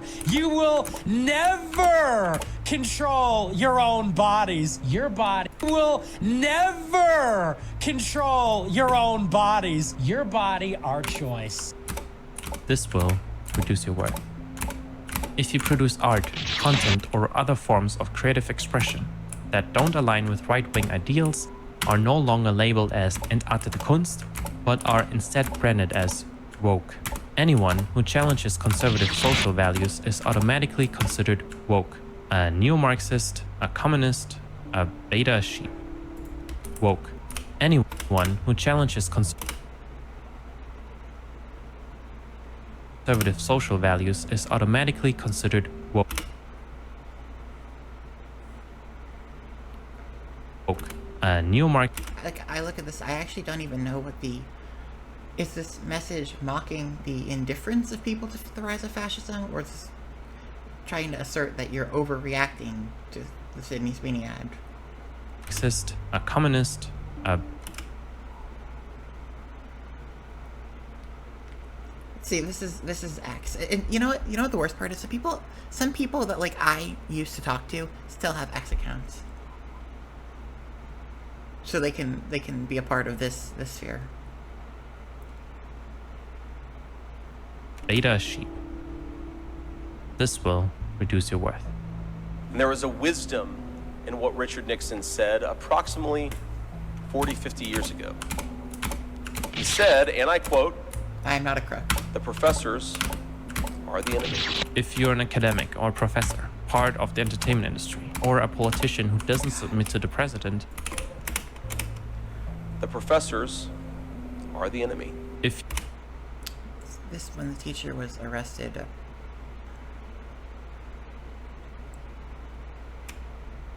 You're an academic or professor, part of the entertainment industry, or a politician who doesn't submit to the president, you are seen as part of the deep state, the elites, and are therefore labeled as communists, globalists, Freemasons, or satanic pedophiles.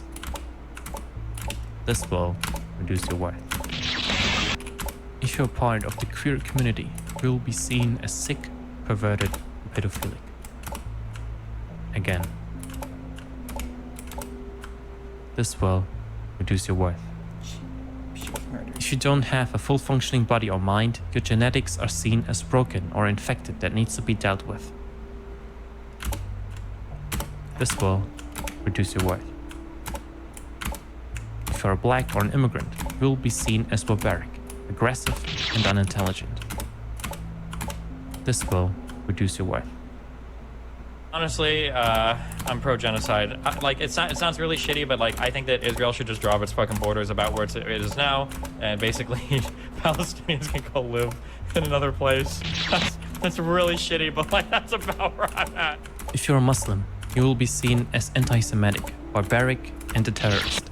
Ever since 9/11, and now with the extermination of Palestinians in Gaza, the dehumanization and death toll of Muslims worldwide have rapidly grown. This will definitely reduce your worth.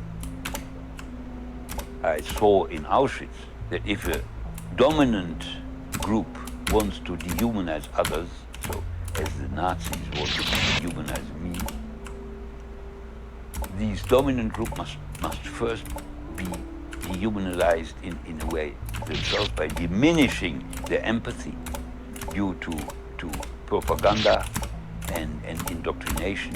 I am appalled about how hateful, how dehumanized, that they do not see any human aspect in any Palestinian anymore. It's terrible. The Zionists have not any right whatsoever to use the Holocaust for any purpose.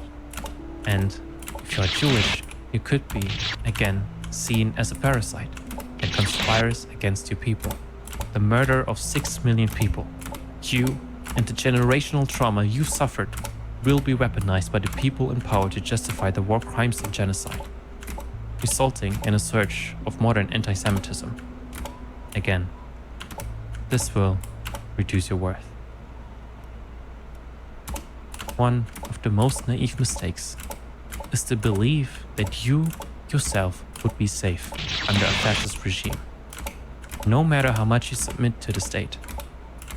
One question will always linger in your head.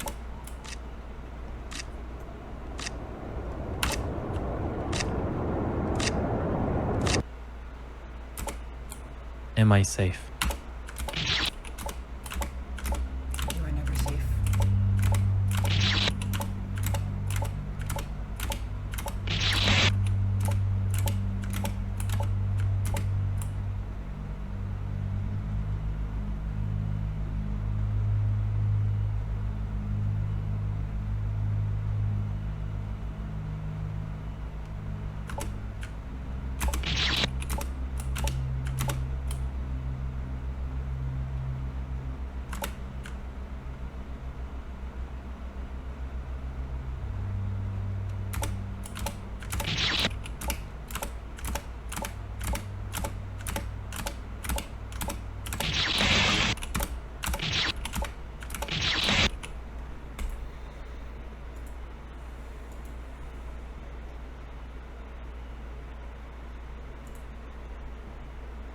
got around to watching the latter half of the video.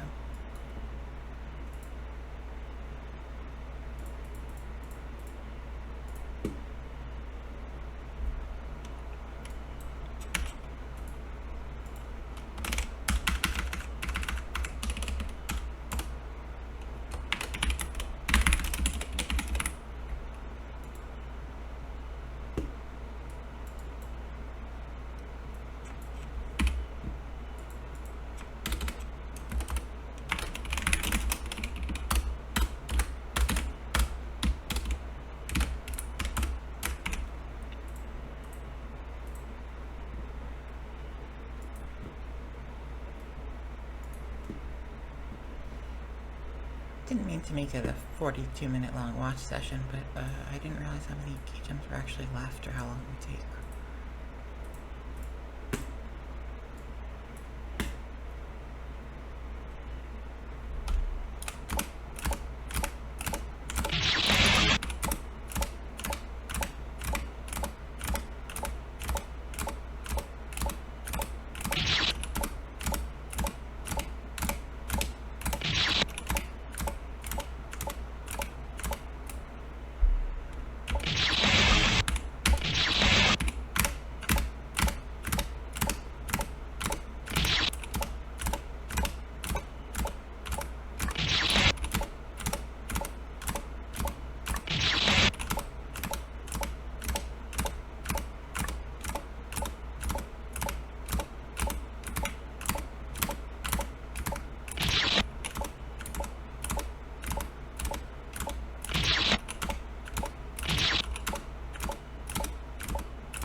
I just wonder, what could we have done?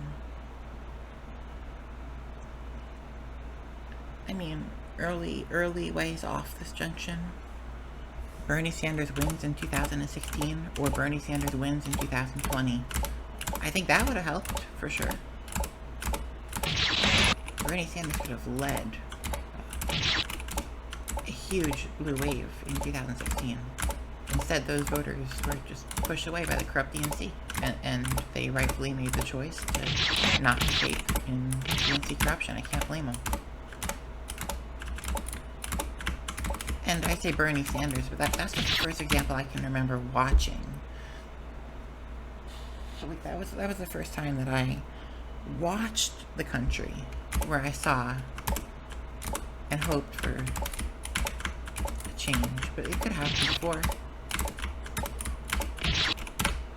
maybe if George W. Bush, if the Supreme Court ruled in favor of, in that hanging Chad's case, and George W. Bush never got in office, maybe that would have been different. Maybe if Obama had prosecuted George W. Bush and the officials there for these war crimes and for lying about the nuclear weapons, that could have helped. But instead, he told people to stop being effing R, stop being fucking when you use the R slur. Because that's the side of Barack Obama you don't see a lot of, or hear a lot of. That and bombing kids in Yemen, you know?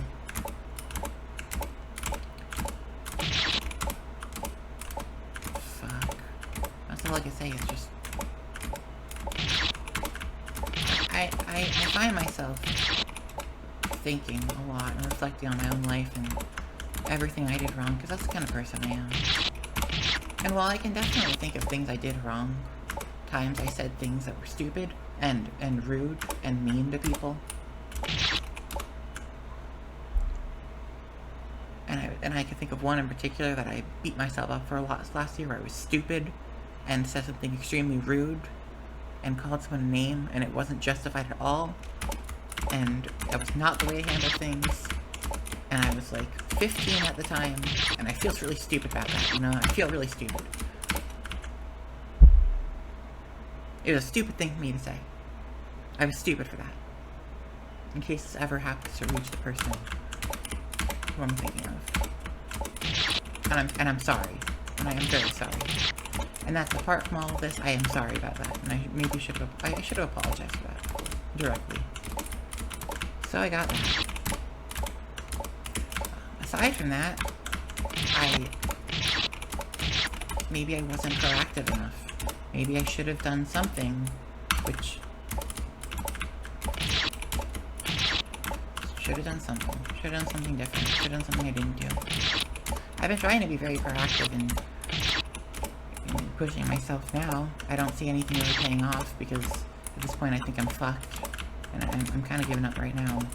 But maybe there's a better option.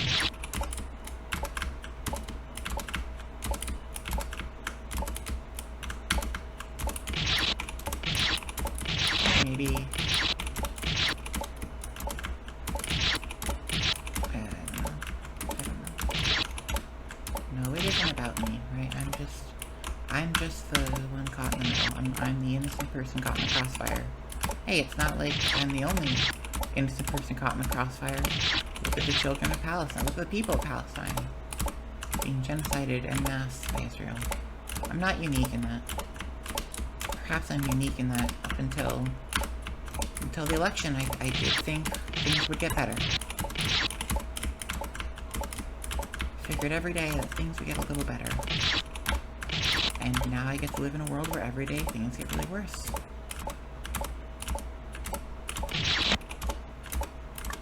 I like to believe it's me.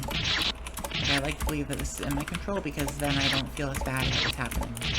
If this isn't in my control, I feel like a victim. I don't want to feel like a victim. I'll beat myself up because that at least gives me the hope of change, right?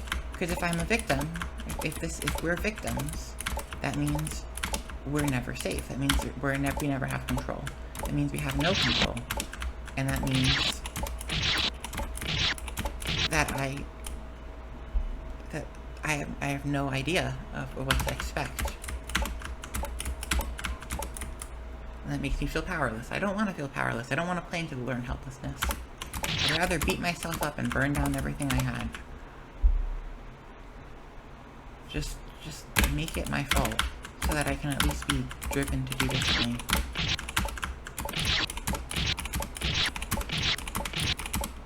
And if I genuinely believed that it was something I did, that put us here, put me here, I would stop doing it, whatever it is. If I thought that starving myself would stop this, I'd do it.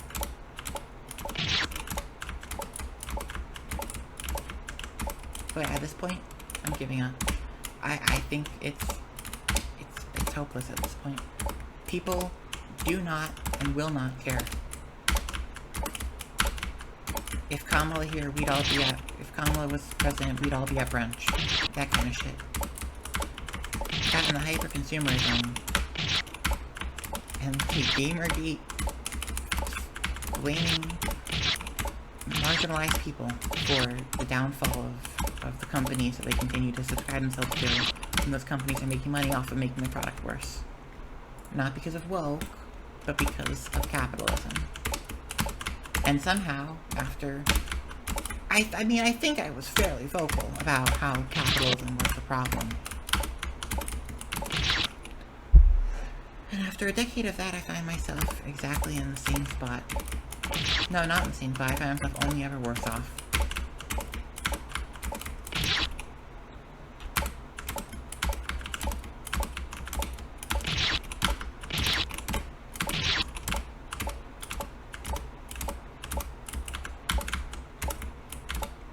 The only autonomy I have is in asserting that all the money that went into training me, all the time in the public schools, all that tax money, all of the resources. Fuck, I mean, like my parents paid a lot to have a child. Raised me. They kicked me out, and I hate them for it. But, and so I can at least take pleasure knowing that all that money and time is not going to lead to 1 hour of productive labor. I will do nothing for the society. And perhaps I'll do some things against it. I mean, I'm already branded a terrorist, so does it really matter?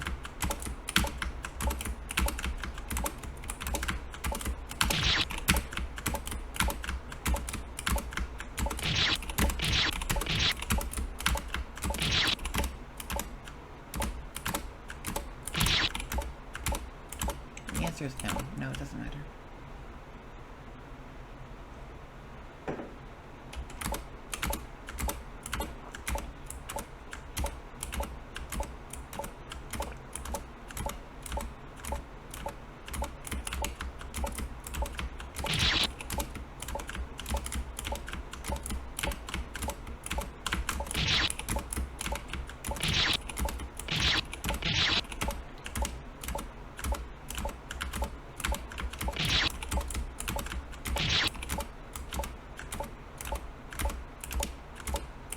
Because our government just decided to stop being a government and to become a corporation.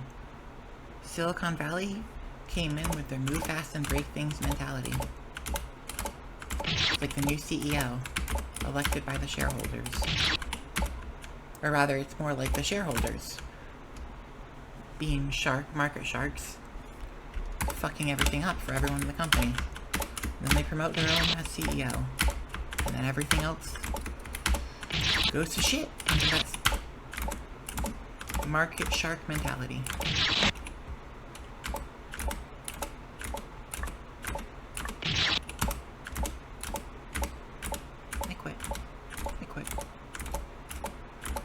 I quit, but I'm gonna finish this gate jump. I quit, but I'm gonna finish this. I'm gonna finish this 114 gate jumps.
I suppose it's my white privilege falling apart.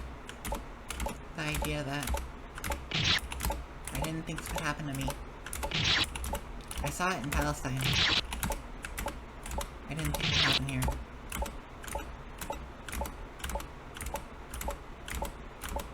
I'm sorry. I'm sorry for listening to every single voice and every single urge that said not to worry about it, when I should have, in fact, worried about it. I'm sorry for every time I figured that there'd be a better future, things would be easier in the future, that I didn't have to be a part of this, I didn't have to focus on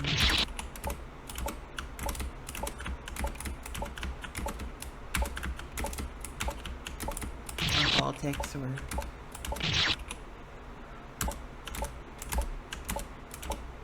I'm sorry. No, I was a part of a local political campaign back in, I think, 2022? 21 maybe? We lost. I was very disappointed by that. I never worked a part of a political campaign again. Ever. I mean, I was a volunteer for that one. It was a local campaign. They don't really pay for those. They don't pay much for the positions either. But, you know, maybe I should have ran. I should have ran the next election. Maybe I should have ran for some spot on a chair board. Maybe I should have ran for state legislator with my non-existent money and only making money off my unemployment funds, you know, which I'd lose if I were to try to run for office, because if you can run for office, you can work a job. Maybe I should have done something different. Maybe I should have kept volunteering for campaigns. Maybe I would have somehow found my way onto Kamala's campaign and could tell her to not be a fucking idiot. Maybe she would have listened. Maybe I could have just beaten myself up for the rest of my life. I should have said it differently. I should have presented it harder or softer.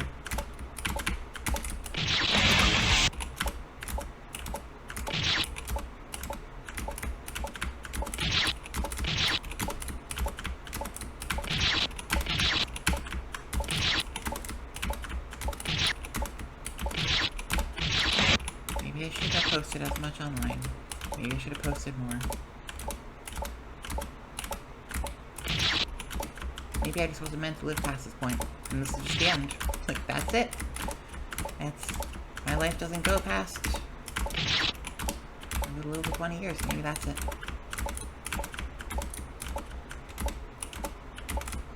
It's just really funny if it dies this way. It's really funny to put me through exactly the opposite of what I want in every capacity.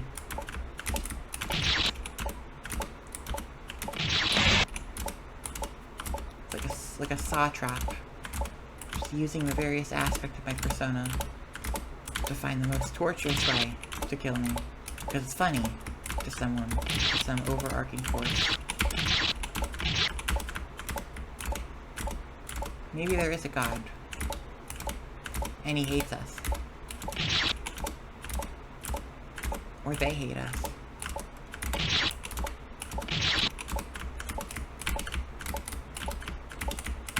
Maybe our God is a lonely incel degenerate that finds fun in tormenting its little people.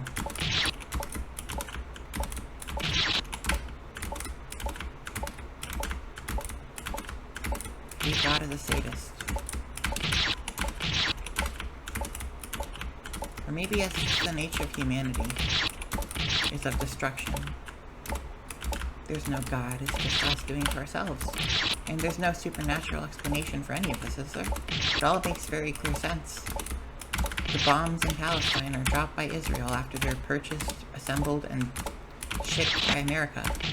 The United States of America pays people to make bombs, then sends those bombs to Palestine, to Israel, to bomb Palestine. USA purchases those bombs with the money that it prints. And perhaps does this whole Federal Reserve thing, or maybe it doesn't.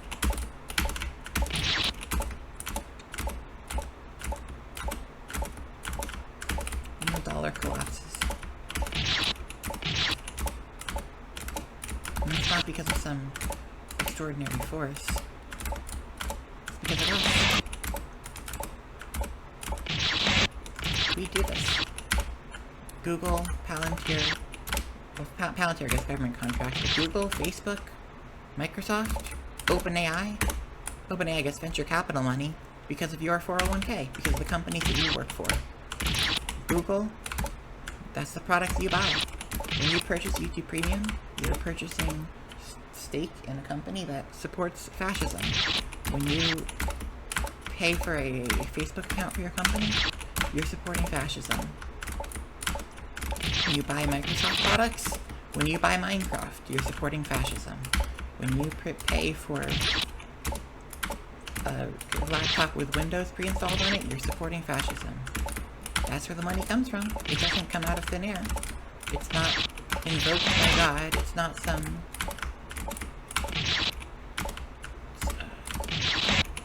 immaculate funding, immaculate conception of the money. There's no immaculate generation of wealth. It's people who pay for Nintendo products, there's people who pay for Disney products, people who pay for Google, Microsoft, whose 401ks fund the venture capital firms that invest their money in making more imaginary money of AI. Not that any of this makes sense, but just because the number can keep going up.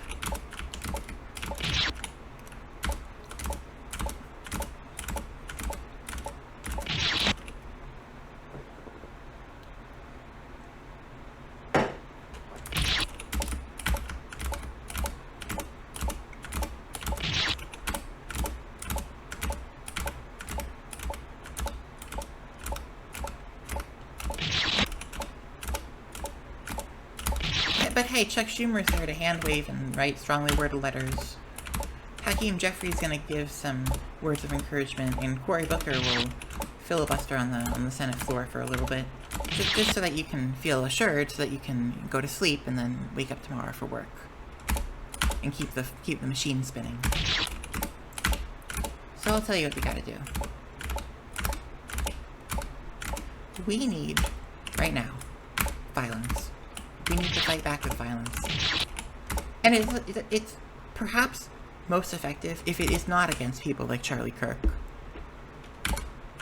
Because there's glory in killing the pundits. But at this point, MAGA doesn't really need more public support. You need to focus on the corporations, the oligarchy. There's a lot less honor, and perhaps maybe even some disdain from others if you kill the businessmen. Because those are people with families, those are people with children, those are people with, they got parents, they've got siblings, they've got friends. It's a lot easier to just kill Mark Zuckerberg. But at this point, I think we're beyond the ideological part. We're beyond the clean victory. We're gonna have to fight dirty, and not just against bad people, but against other people around us. In the Revolutionary War, if you were allied or if you were buying from the British Empire, you were tarred and feathered. And I remember hearing that as a child and saying, well, that's not fair. What if you just wanna, what if you're just a peaceful person? What if you're just a farmer? You don't wanna support the British. But you are supporting the British, If you don't want to support the fascism, but you're buying Google, but you're paying for Google products, but you're paying for Netflix, you're paying for Disney Plus, you're paying for Amazon delivery, you're spending money or engaging with X or Meta, Facebook, Instagram, TikTok, the new fascist TikTok, then you are supporting the regime. So I think we're going to need, at this point, how we got here is irrelevant, because we are here. This is real life. And what we're going to need to do is enact violence, and it's going to have to be spontaneous violence. Like 9/11, one of the most successful political actions in the history of, definitely in the 21st century, it's probably the most successful political action. They killed businessmen. They killed people who were ordinary workers. People who commuted to work and never commuted home. People who were earning $70,000 a year. Not CEOs by any means. And they flew a plane to that building and they fucked over the lives of just about everyone. Firefighters dealing with chronic health conditions because the federal government won't pay for their care, but also because they were serving in responding to that wreckage. But those are the kind of actions that have an impact. Osama Bin Laden wanted to inspire the US to overreach into the Middle East and to run itself into the ground. And he did that. And he did. If we want to defeat Trump, we're gonna have to make him... He has control of the military, he has control of ICE, it doesn't matter what the public says. It doesn't matter what the people around you say. The only way we beat Trump is by baiting him, like a bull, to run himself into the ground. And the way we wave that red cloth, the way that we bait the Trump administration to overextend and destroy itself, is by acts of violence that are so morally reprehensible in the common view that Trump feels justified in waging an all-out war. And by Trump, Heritage Foundation, the whatever techno-fascists feel justified in waging an all-out war. And we have to do this before they get the botnet up, because we're never going to have a hope otherwise. And you know, while before I looked at the act of, you know, I considered killing Elon Musk or Mark Zuckerberg and felt overwhelmed, at least this is a tangible thing. This is tangible and it is actionable. And it is something that you can reasonably do. And that's what we're going to have to do. That's it. That's our only option. You're not going to vote these people out of power. And they have the military. If you can try, please do. Try to kill J.D. Vance. I don't see anyone doing that. So, I'm going to break it down to something easier. Kill your neighbor. Find a local business in your area, a hedge fund, an office of Google or Facebook or Amazon, an Amazon warehouse, and kill them. You're gonna hit people that aren't fans of the fascist movement.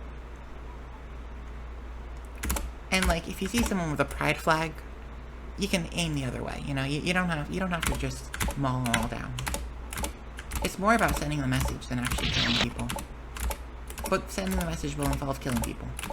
I just mean, like, you don't have to shoot the person with the trans flag bracelet or pin.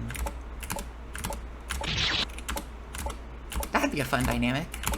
You have to, people wearing trans and LGBTQ necklaces to signal that if you're gonna shoot up their workplace, you probably shouldn't shoot them if you're a leftist.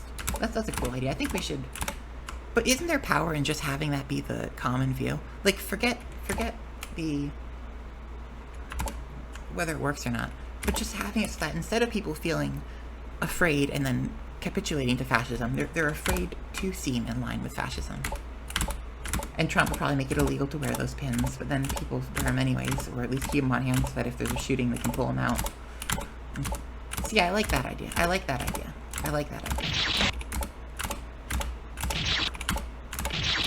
This is the one thing that gets me out of my despair. Puts my brain to work. How can we implement a terrorist movement that's so widespread that it reshapes our cultural sphere?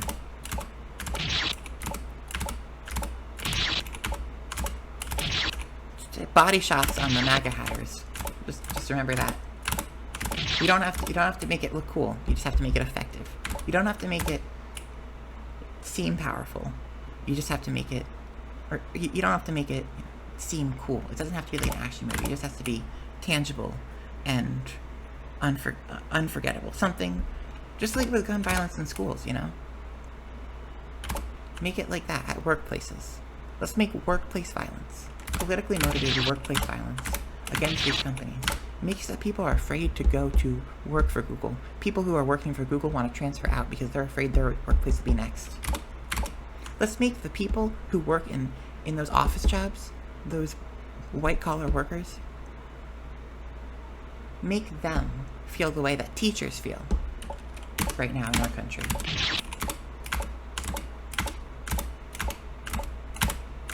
Or worse, since we do actually still have some teachers. Albeit there are shortages across the nation, but we do still have some teachers. And we would like to have no people working at Google or Microsoft. I call Nintendo's offices. I call Nintendo's offices.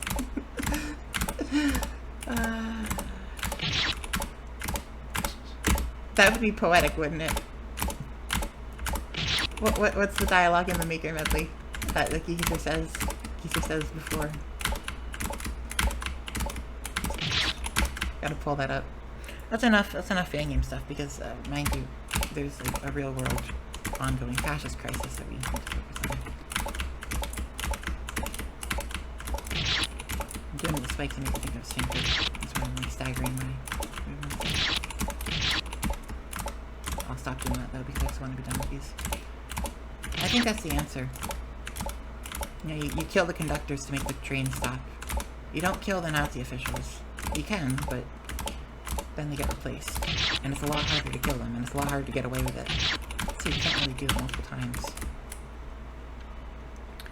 I suppose, as far as, like, I did say earlier, you know, I can't do it on my own. I can't fight this revolution on my own. I need people to wake up.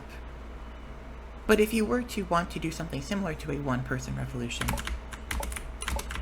killing Mark Zuckerberg or J.D. Vance really isn't the way. It's just, you know, it's the people who are working on IEDs. It's the people who improvise explosive devices. It's the people who are shooters at Amazon warehouses that they get fired from, or UPS stations that destroyed their packages, or maybe that they got fired from. Those are the people who have the best chance of getting away with it. Just don't leave a manifesto. Cover your face. Turn off your cell phone and don't bring it into the building. And that's I think that's the way. Now this isn't, I'm not gonna pretend like this is a likely solution. I think it's our last solution. This is our solution that we're at now. This is the easiest way to win back our country. The original easiest way was by not voting for Trump. But to be fair, the DNC kind of did force America's hand on that one. Remember, Dems are paid opposition. They're not our friends. And so I suppose it would be to enact a class war in the only way that we really have. Guns. Second Amendment. I love the Second Amendment.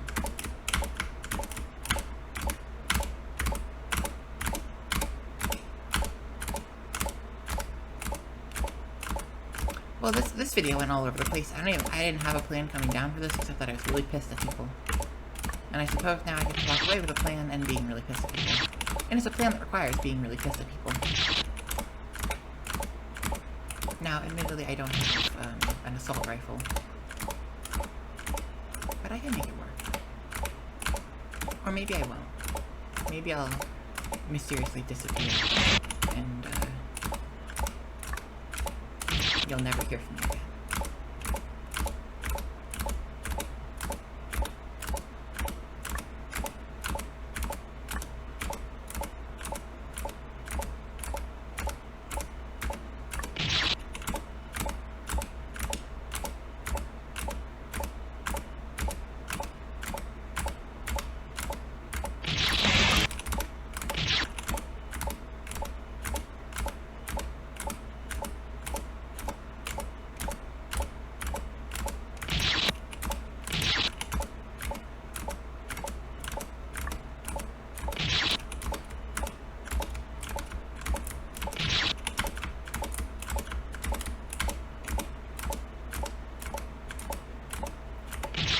If we can't have a general strike, the better stronger and requiring less cohesion option is physical violence. And at the core, every society is based upon physical violence. I think that is important to recognize. And I think that's something that we've had taught out of us. Violence is only ever seen as impulsive or as mistaken, as something that bad people do or that hurt people do, or that mentally ill people do. And there's a specific type of violence that they're referring to, which is physical violence. Now, institutional violence, the violence of papers, the violence of uniformed officials, that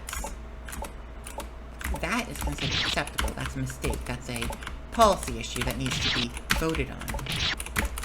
But physical violence is never okay, we're told. Which is why they say that they refuse to acknowledge jury nullification. Perhaps it'd be different if people thought that, perhaps people would be more active if they thought that they could make an argument to a jury that they benefited their town with their violence, and the jury would hear it. That's definitely one step in preventing this happening again. Allow jury nullification. Make it so that there's actually a genuine argument you can make to the jury that you are right in your actions. That yes, you broke the law, or maybe you didn't. Maybe you did, maybe you didn't break the law. But it was justified either way.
And look, if the government's not...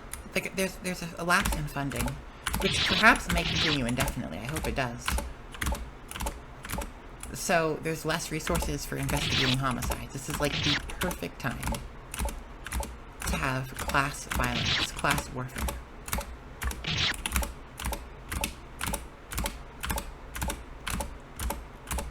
This is it. This is our opportunity. There's never going to be a time as good as this. I doubt there'll be another funding pause. I think Republicans will just have a different way of not losing funding. Right now, they've told all their branches to prepare for shutdown, given the order. I think this lapse will continue indefinitely, and then Trump will eventually find a different way to secure funding, either by just, claiming the Fed. Look, when I say indefinitely, I mean, I think the Senate will refuse to fund Trump indefinitely. But for this period of time right now, which may be the last funding freeze ever, the first one lasted, the first one Trump had 35 days.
I just hope enough Americans are off lithium now.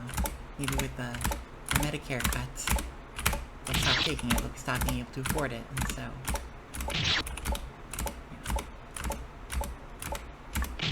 they won't be dumbed down by that. It's actually crazy to me there's conspiracy theories arguing that, like, the government's putting fluoride in water to keep people passive, and then you have actual facilities that produce lithium for the specific intention of making people not feel anxious and depressed, which, you know, are emotions that make people inspired to do things. And by the way, those SSRIs, they reduce other emotions too. It's not just anxiety, depression, it makes you feel less of everything.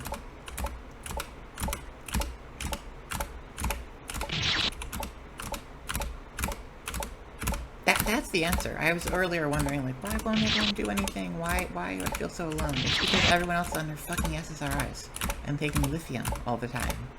Stop taking lithium. Just stop it. Just genuinely stop taking it.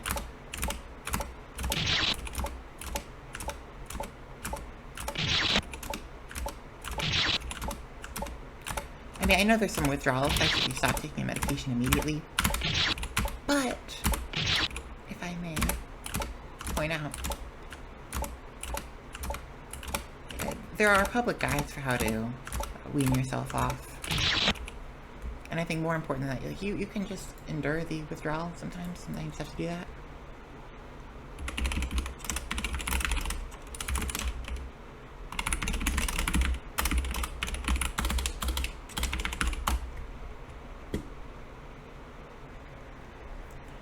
Just cut it in half, like, every 4 days. I'm practicing medicine now without a license. This is medical malpractice. Just cut it in half every 4 days. Cut your dose in half. Just do it. Figure out what happens. If you want every 8 days, maybe, I don't know. That's you figure it out. But people aren't going to do it. They're going to be lulled into a false feeling of security. And they'll have support systems in place that tell them not to do that and just to sit by and wait around and be led to the slaughter like sheep. Wake up, sheep.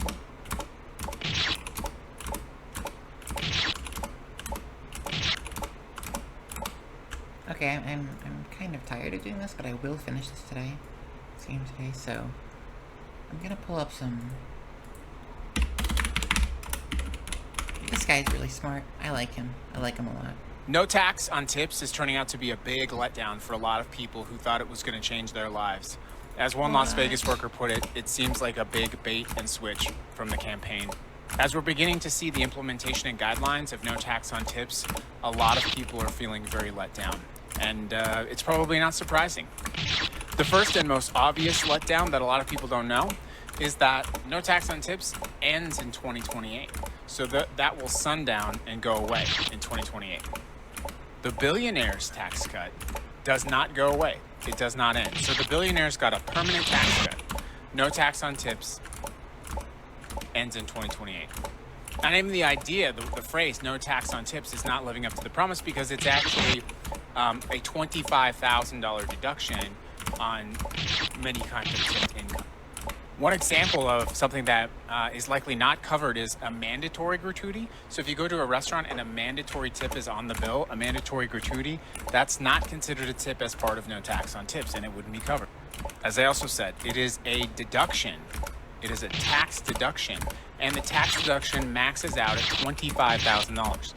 And you must, if you're married, you must file jointly to receive the tax credit, and the cap is still $25,000. So if both of you work in a tipped income scenario, your total is not $50,000, it's $25,000, and you must file jointly. And of course, the biggest issue that people in a community like mine, Las Vegas, are reporting is if there are no tips, it doesn't matter if there is no tax on those tips. A lot of people I know, and I've personally observed that people right now, whether that's because of the economy or tipping culture, are starting to actually tip less. I've heard lots of that sentiment. And a lot of people who work in the service industry are sort of saying, they're hearing people say, oh, well, because you're not getting taxed on tips, that's like sort of a reason that people might consider not tipping or tipping less. At the end of the day, the promise of no tax and no tips is showing up very different in actual reality. And a lot of people are gonna feel the pain of that. If you're it's basic math. If you're making a decision to vote for policy and that policy ends up being worse off because, for example, the economy does not perform in a way that allows you to take advantage of that, well, and a lot of people in a town like Las Vegas make a lot more than $25,000 a year in tips in a good year.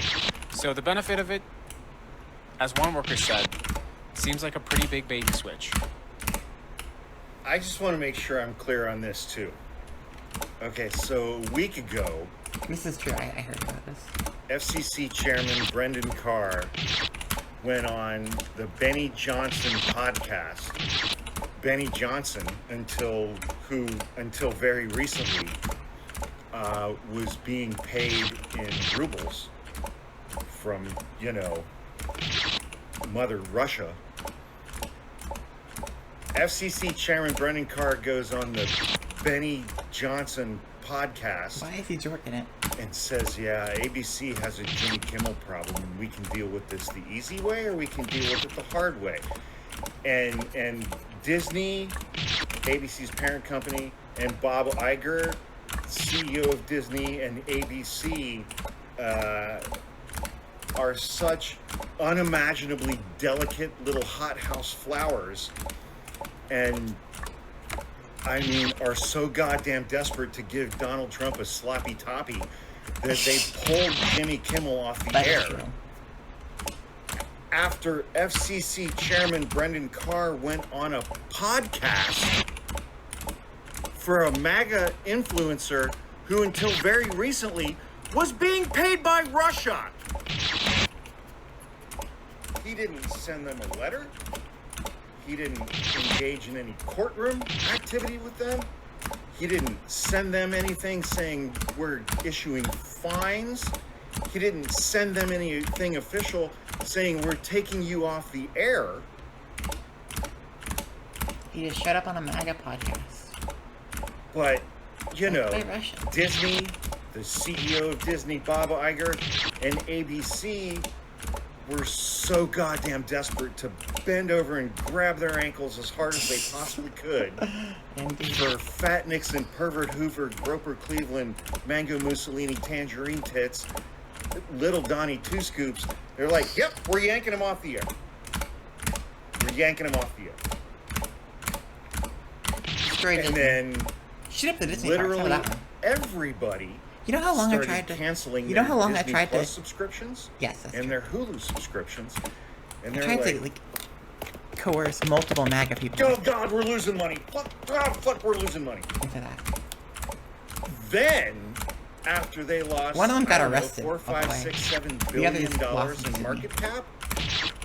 Then they're like, yeah. After lots of reflection and lots of really positive, deep, heartfelt, thought-provoking, soul-searching conversations with Jimmy Kimmel. Excuse me, that was unintentional. After all of those things, we've decided to bring Jimmy Kimmel back. We're all just losing our minds. And I, like most people, yesterday, when we heard that news, I made a TikTok saying that these motherfuckers caved. Bob Iger caved. Because the first line of his obituary was going to be Bob Iger, who pulled Jimmy Kimmel off the air in an attempt to give Donald Trump a sloppy toppy. And Bob Iger decided, I don't really want that to be the first line of my obituary. Make sure it is. So let's bring Jimmy Kimmel back and fabricate this whole other fucking backstory for that. Let's bring him back. And everybody's like, oh God, this is amazing. They're bringing Jimmy Kimmel back. We won! We won! We won! Protest works! You win. You win when you put Disney in the ground. They announced yesterday, Monday, that they were bringing Jimmy Kimmel back. Today, the Disney Corporation and Bob Iger, their CEO, who really didn't want that to be the first line of his obituary, Disney Corporation announced that they are increasing their monthly subscription prices for Disney Plus and Hulu. And hang on, let me check my notes here. I wrote it down. I wrote it down here earlier. I wrote it down. Yes. So they are raising their prices, and Disney Plus and Hulu have added another tier to their subscription plans. Yeah. It's called the Suck My Dick tier. $0.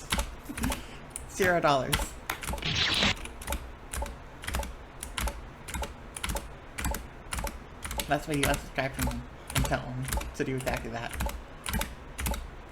We need to find a way to bring down and bankrupt every single fucking corporation in the United States of America. Bingo. Every fucking one. Every fucking one. Which I guess now that makes me a leftist or a socialist or something. Welcome, but capitalism is the fucking problem. And it's also the problem that over 50% of the people who are above the age of 18 in the United States of America read at a 6th grade level or less. And listen to Joe Rogan. That's not that like 56% of Americans read at a 6th grade level. Yeah, that's up to. 56% of Americans read at a 6th grade level or less. Adult Americans. And those 56% of Americans were the ones who went to Charlie Kirk's memorial service in Arizona the day before yesterday, where they sold merch at Charlie Kirk's funeral. Oh god, I killed my yes guy. Sold merch at his funeral. Oh no. They sold merch. At my funeral, y'all have permission, as long as you're promoting like a leftist, you can just sell merchandise and make the entire funeral about a political campaign, but it has to be a leftist one, okay? It's okay if you don't mention me at all at my funeral, or if you have like someone who likes me come up, cling to a political... I can't get over the image of Erica Kirk clinging to Donald Trump. Like, I have not seen any woman cling to Donald Trump. His wives, his daughters, none. That is the cling of someone. I hope the fellas with cuckolding fetish or homewrecker fetish got off on that one, because watching Erica Kirk, I gotta pull up the video, but I'm gonna turn off my display for a second.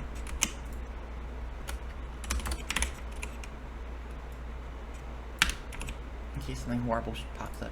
Well, no, I know it's not. I just don't want you looking through all my search history any more than you already have gotten a glimpse of it.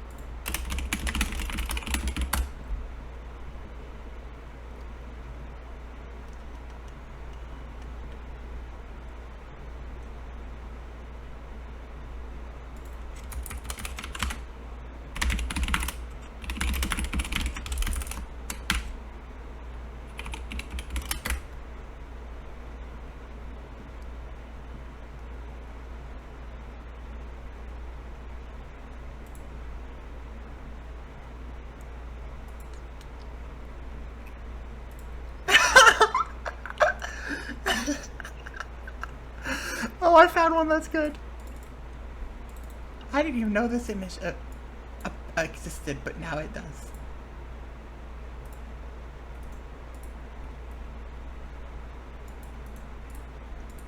Gotcha, bitch. Gotcha, bitch.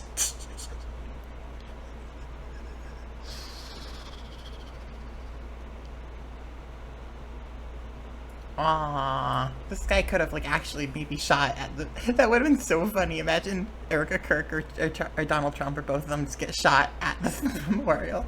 CEO of Turning Point USA, wife of former CEO of Turning Point USA, shot at a Ohio State event. Gets shot at a memorial to her husband, former CEO of Turning Point USA. That would have been so beautiful. We could have done it, but unfortunately, a man dressed as a police officer carrying a firearm was arrested. Hey, you know what? Salute the effort. Do we have his name? Joshua Runkles. Oh no, actually he was supposed to be there.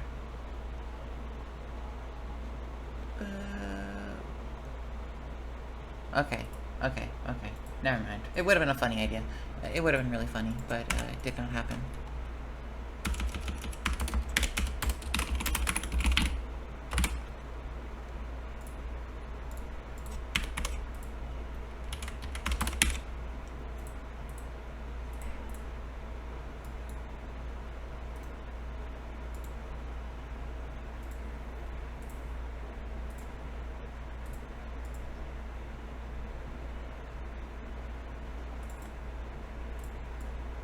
Gotcha, bitch.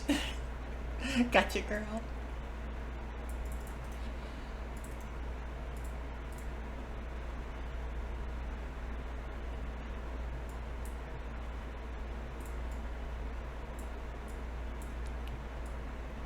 Gotcha, girl.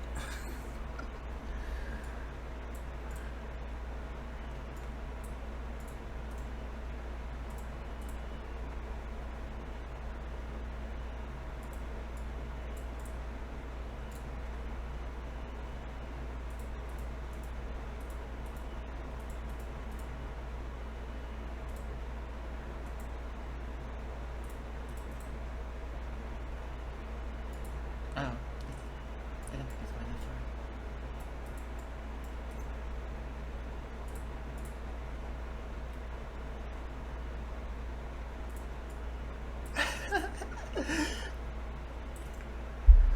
This image, I love it. I like how I just locked on. I decided to do my final episode here when I'm like completely fucking deranged and just sick of any sort of cohesion. So fuck it at this point. We're just throwing things in.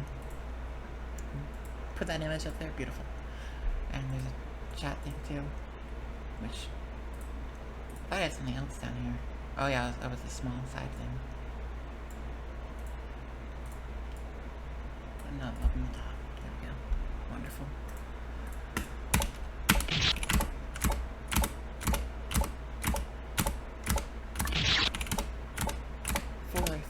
More.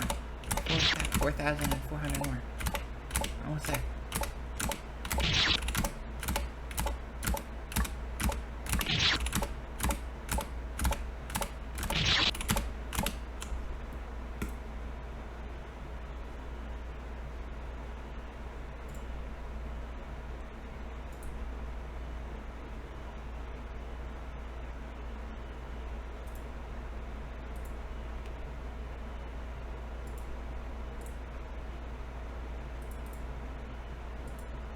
Throw another one of these up.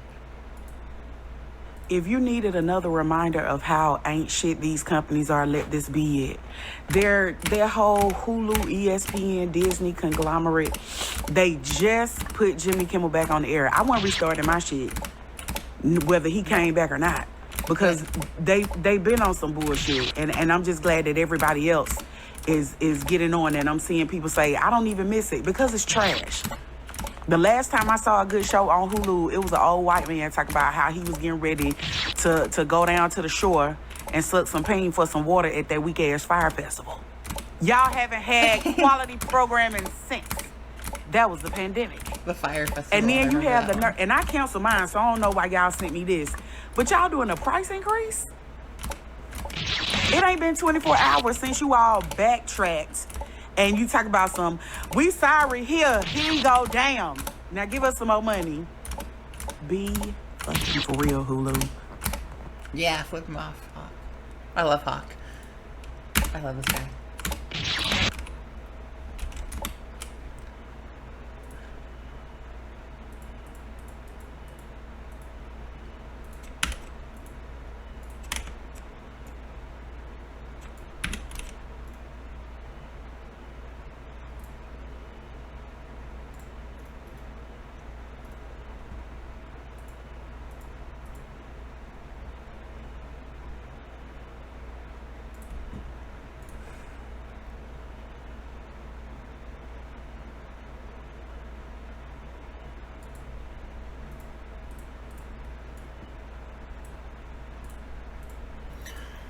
In case you were wondering whether or not Stephen Miller has always been a toxic, rancid, racist prick, or if that's something that he adopted later in life, I have your answer.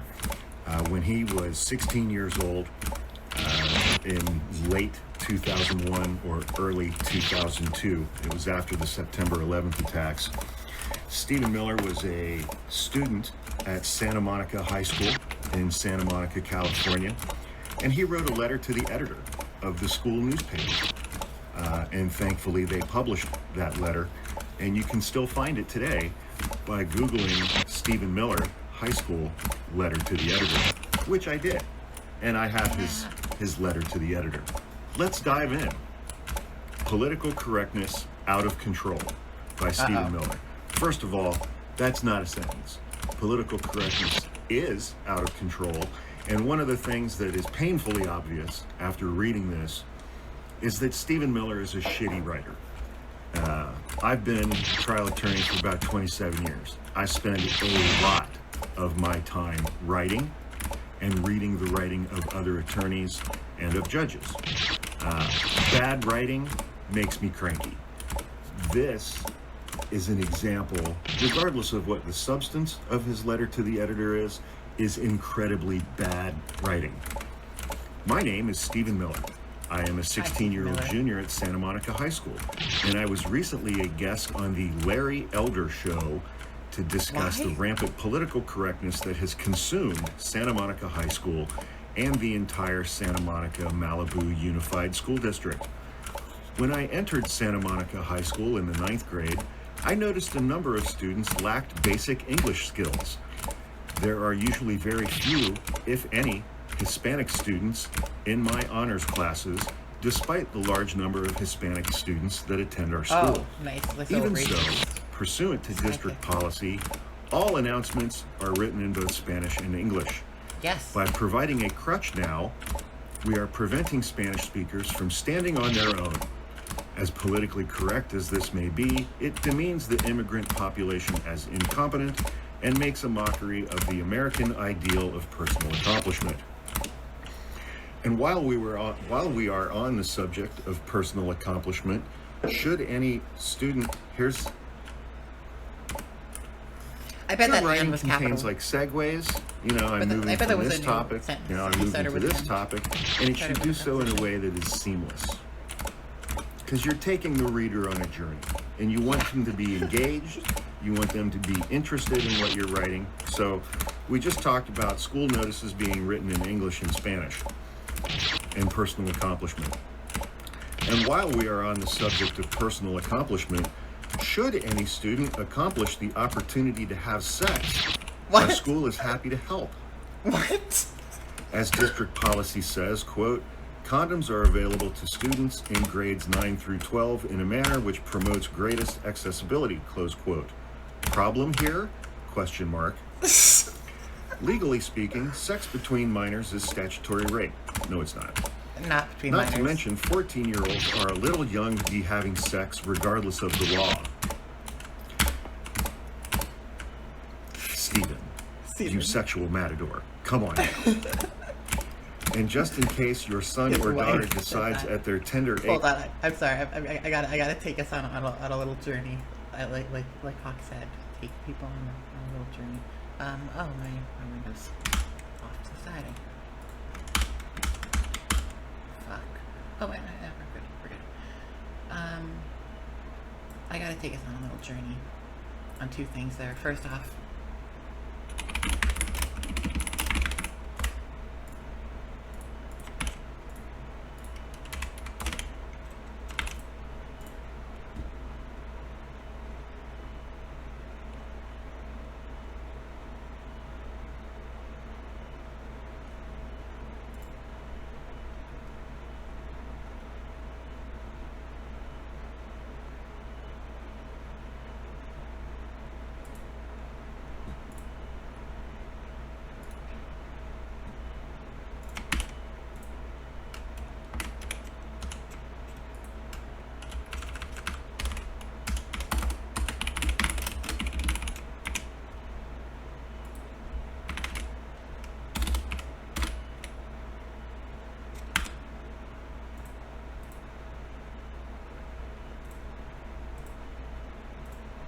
Not going to become just these democratic, liberal, disgusting places. That's not what our country is about. All right, and just so the audience is aware, you are married to Stephen Miller, so you are the envy of all women.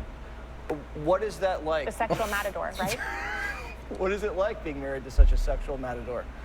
He is an incredibly inspiring man who gets me going in the morning with his speeches being like, let's start the day. I am going to defeat the left and we are going to win. He wakes up the day. Can you imagine your husband wakes up in your morning speeches? Let's get going. I am going to defeat the left. Dude, you couldn't make scrambled eggs. Ready to carry out the mission that President Trump was elected to do. I think there's a reality show in your future. The Millers. Bring the cameras in. Everybody needs to see what it's like. Thank you so much, Katie. Thanks, Jesse. Yeah, let's see what it's like. Let's put a camera in your bedroom and see what kind of a sexual matador he is. So that was one. And that's it. I don't remember if there's something else I was gonna say. And just in case your son or daughter decides at their tender age that they are gay, we have a club on campus that will gladly help them foster their homosexuality. Do they notify parents if their teenagers have chosen an alternate lifestyle? Of course not. Santa Monica High School doesn't always obey district policy, though. For instance, despite district policy, he loves his rules, man. Stephen loves his rules and policies. For instance, despite district policy, our school refused to say the Pledge of Allegiance in classrooms for years. In other words, they only adhere to the liberal guidelines. It took months of effort to get the school to stop resisting and finally bring back the pledge. I wonder if people were allowed to say it in Spanish. And required intervention from the superintendent. Even then, it is still only said twice a week, while policy dictates it should be said every day. At least, one would hope, that on Veterans Day or Thanksgiving, students are taught about our brave soldiers and the courageous pilgrims. Thanksgiving's a holiday. First Thanksgiving was a slaughter of Native Americans, by the way. But no such explanations are given. And rightly so, many misguided people would say, shitty, shitty, shitty writing. Shitty writing. After all, the United States, and here he tries to be sarcastic. After all, the United States has used our soldiers to kill innocent people, and the same Indians that helped the Pilgrims were either shot or put on reservations. I suppose then that our country would be better off if our soldiers never killed anyone and we watched as our nation was obliterated by the evil in the world as we sung songs of peace and love. Or, better yet, we could have lived with the Indians, learning how to finger paint and make teepees, excusing their scalping of frontiersmen as part of their culture. Forget about being the nation that stopped Hitler. That's a particularly ironic statement coming from Stephen Miller. Brought communism to its knees and feeds more hungry people around the world than any other country. Well, he took care of that with doing away with USAID. Forget all of that and let us just agree that we're a horrible nation. Or we can raise our flags, lift our guns, and proclaim that we are I think Americans. someone should be lifting their guns. That we enjoy personal freedoms Islamic nations can only dream about. We are the land of the free, the home of the brave, unless you're Jimmy Kimmel. Sadly, my school has forgotten all of this. That is why we do nothing for American holidays, but everything for Mexican holidays. That is why history teachers denounce the United States as wickedly imperialistic, some supplementing standard history texts with something comfortably more liberal. He does not say what those things are.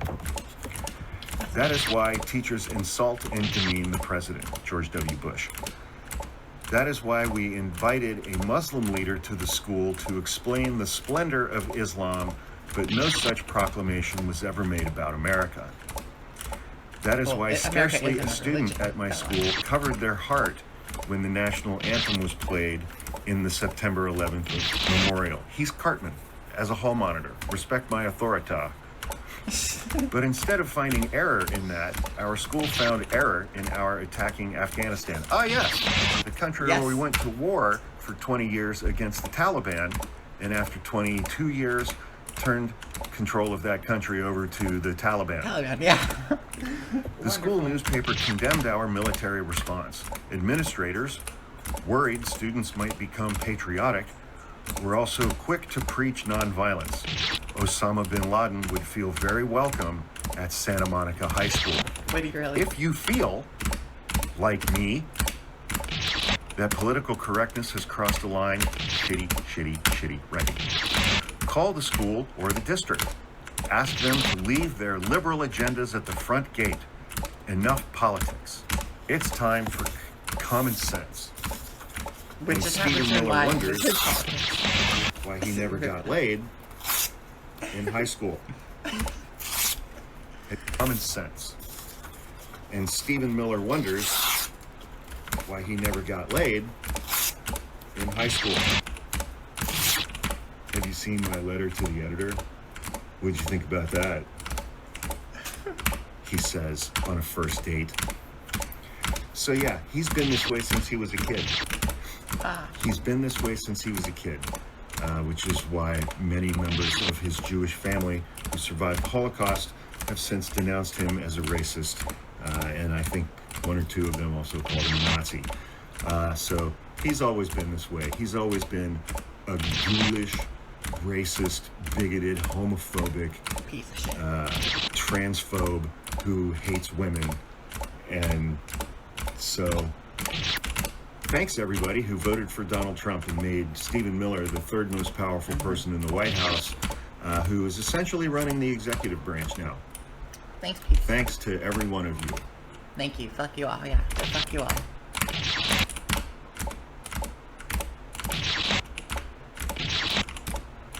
I hate people. I just gotta make that clear. I like Hawk. I like some people individually. But I hate people in large.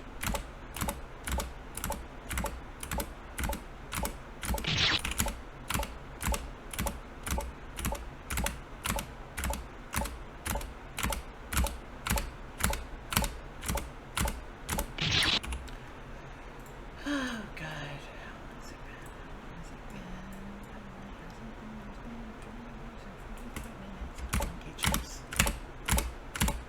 Over the home stretch.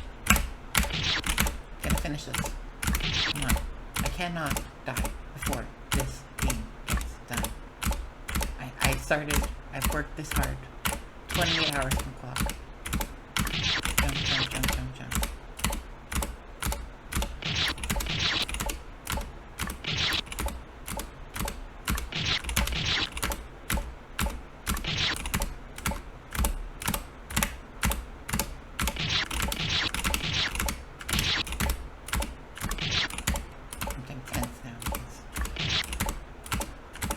You know, if I ever had the opportunity to play Crimson Eagle 1, it would be funny to see that one gate jump screen. Could I do it first try? Well, we'll never find out. But what I would do have the ability to do is prove that I can at least do 114 gate jumps. I might be wholly incompetent in literally everything else, and I'd be persecuted to hell and back. But at the very least, I will do these fucking gate jumps. And I'll do it while saying, fuck you, to every single person who put me in the spot. Every single politician, DNC and RNC. Who allowed this corrupt, capitalist, imperialist nation to function. And a fuck you to everyone who stood by and watched. A fuck you to every one of them. Even the ones that I might not hate, that I might even be able to have a civil conversation with one-on-one. I'm saying you're included in the collective fuck you. Unless I talk to you regularly, then then you're cool. If I talk to you and I don't say I hate you, then you're probably cool. What is this? James Comey on felony charges.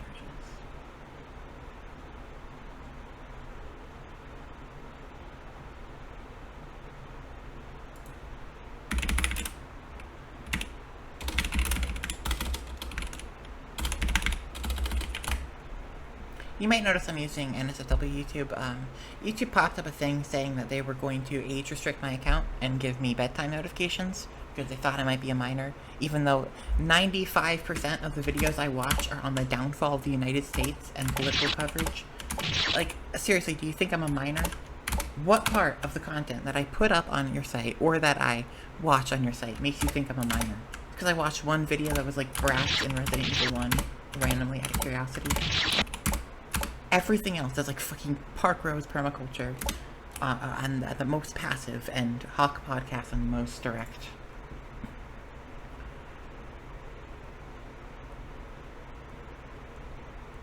This is fun. It's 4 p.m. West Coast time. James Comey has just been indicted on 2 felony counts for giving false testimony and obstruction of justice.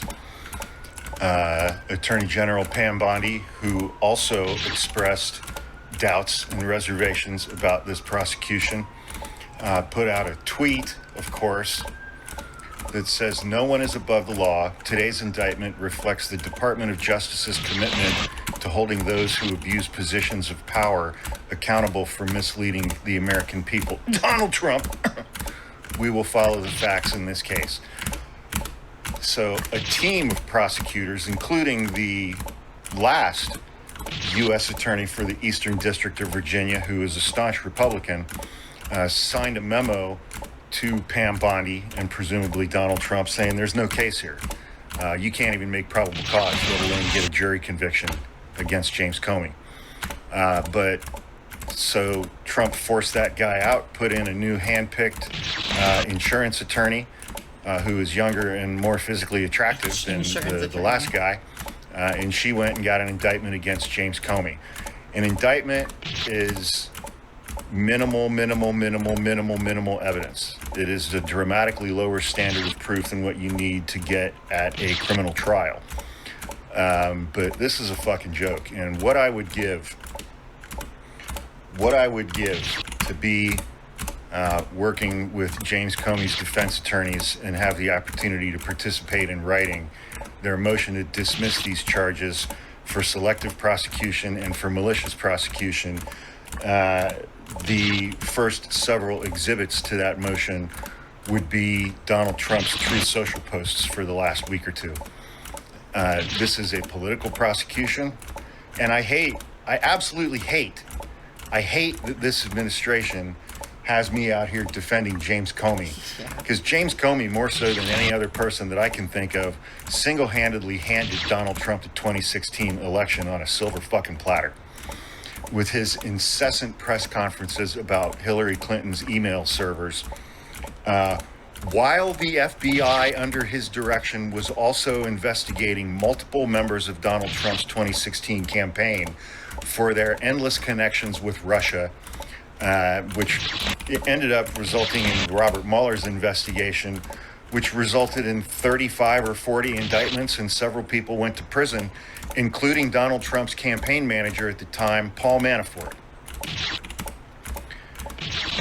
Comey didn't hold a single press conference about that shit that actually resulted in prison sentences. Comey didn't hold a single press conference about that during the 2016 campaign. He's responsible for Donald Trump being elected in 2016. And now Donald Trump is repaying that favor by indicting him on 2 felony charges. So mixed emotions on that, but this is a bullshit, politically motivated prosecution. And I believe that one of the first things that Comey's defense team is going to do is file a motion to dismiss these charges for malicious prosecution and for selective, politically motivated prosecution. But James Comey's been indicted.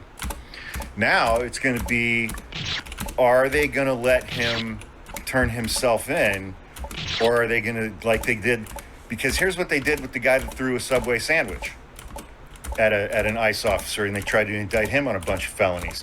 He offered to turn himself in, and they said no.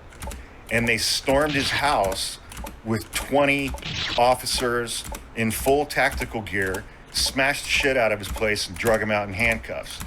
Now, is Pam Bondi's DOJ going to do that with the former director of the FBI? Because that's what Donald Trump wants to see. That's what Trump wants to see. He wants that on TV. He wants to see James Comey drug out of his house at 3 o'clock in the morning in his underwear and handcuffs. We'll see what happens. Stay tuned. See, and this is why I'm terrified of this. Like, this is the bigger picture of what he was describing right there.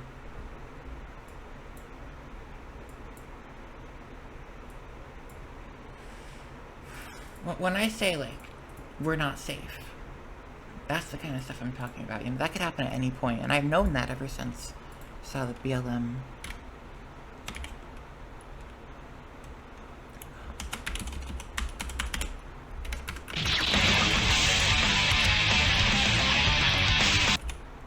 This is the officer shooting the BLM protesters, then the Australian reporter. I remember seeing.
If I may ask,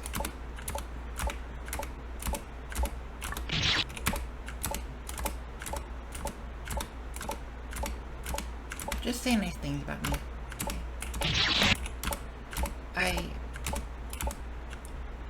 I still do really care for the I Wanna community and for the I Wanna Be the Guy sphere and the fan games. I do care a lot about that. Please just say nice things about me.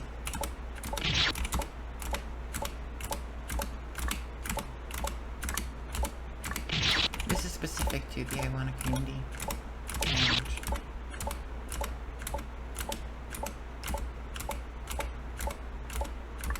just be nice. Don't let some bad actors trash my name. Trash the things that I made. Don't let someone rally hate bandwagons against me like you did against multiple other people in the past.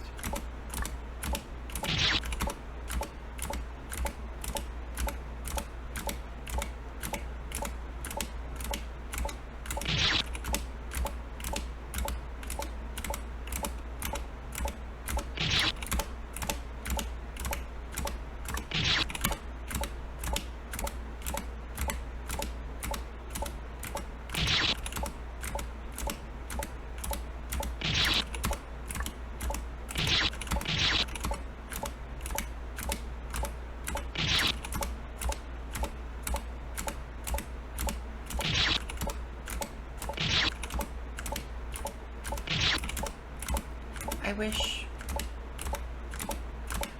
you know, at heart, I'm not a violent person at heart. I wish we lived in a world of sanity, of rationale, where you could reason your way out of things, didn't have to resort to violence. I know we don't, and I'm not gonna allow anyone to take my words and warp that and make it seem like I'm saying we all should be peaceful. I don't think we should be peaceful right now. I wish we were in a world where we should be peaceful, but I know that's not the world we live in. You know, at heart, I just wanted to be... I just wanted to make video games. I just want to make entertainment for people. And I know that's not reasonable, and I'm not going to get that often.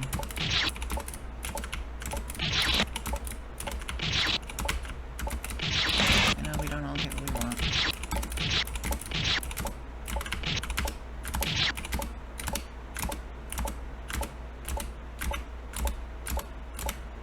I just hope you'll talk about me sometimes in a nice way, and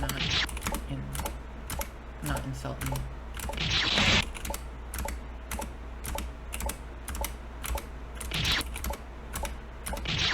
I'd like to leave knowing that I'm at least somewhat fondly remembered. I mean, I've been in your community more so in the background for 10 years.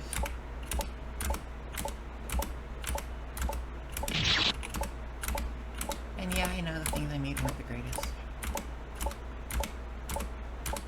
And I probably did some, I did and said some stupid things. Most of which was really well-meaning, but just clueless.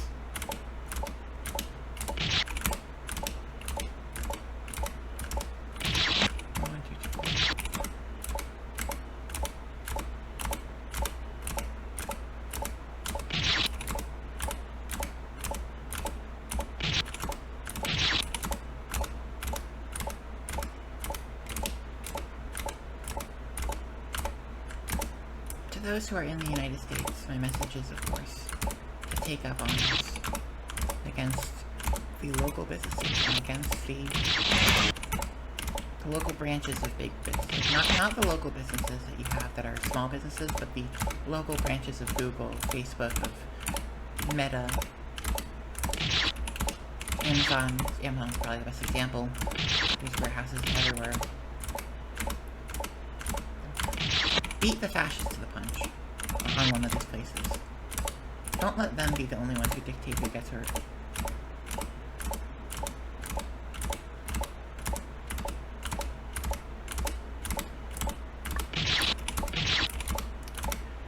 And to everyone else, as a personal request, entirely selfish, entirely self-serving, please be nice when you talk about me. Please know me fondly. Please don't let me be cast by some bad actor as some masochistic, maniac terrorist. I just wanted to help people make games, and I wanted to promote the creation of art and games, and be a part of a community of artists and people who make games. I like art, and I like video games, and I think video games have incredible artistic potential.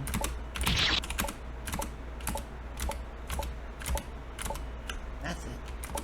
That's what I want to be remembered as. Someone who valued art and video games.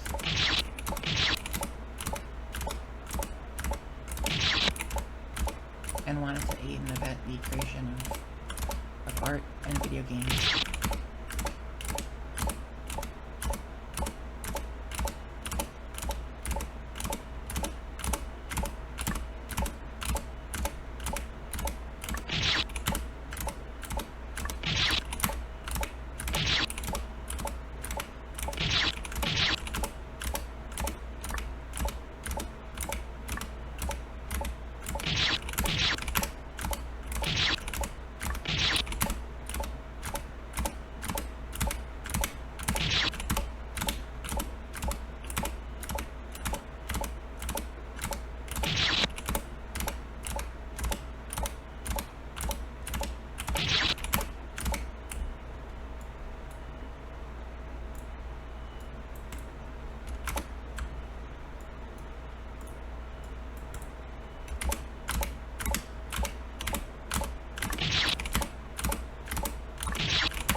last thought, I guess.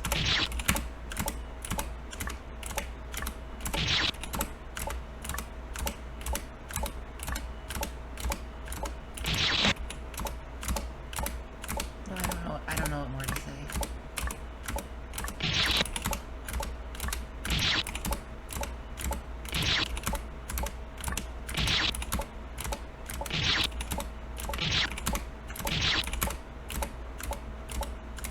I'm sorry to everyone who I hurt in my past 50. The stupid things I might have said. Intentional and unintentional. I'm sorry.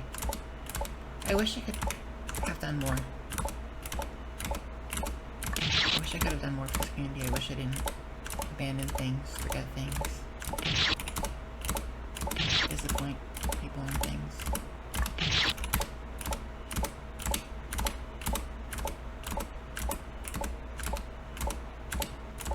Life's hard and rough, and I'd like to think I always was trying to be understanding on that point.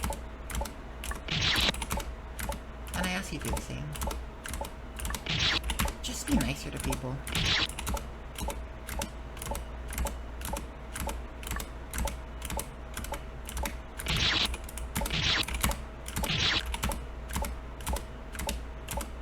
If you aren't. And if you are, then stay nice to people. Don't let anyone convince you you're supposed to be mean.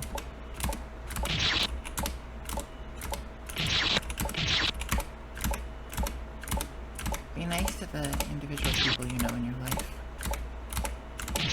And I know that sounds ironic coming from someone who's called for mass violence, but there's an overlap between those two. You can be nice to people you see online, and also enact violence against those against corporations, even when it would hit individual people. The difference is it's not intended to hurt people. It's an intentional act that will hurt people, but it's not intended to hurt people. Tearing down people online, leading witch hunts and bandwagons, that's intended to hurt people.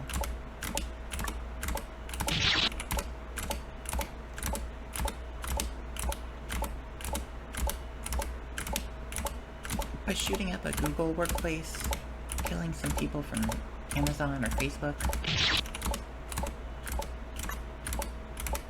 that's not intended to hurt people, it's intended to help people. If that's what you need to shut the commerce down, then shut the commerce down. You'd do the same if they were robots. God, this is rough. The world is rough and complicated. And I guess I wasn't as suited to handle it as I thought I was. Not that I had much of a choice. When these problems came to me, I didn't really try to inspire them. Didn't try to summon them. This isn't like a job or a project that I took on that was too much for me.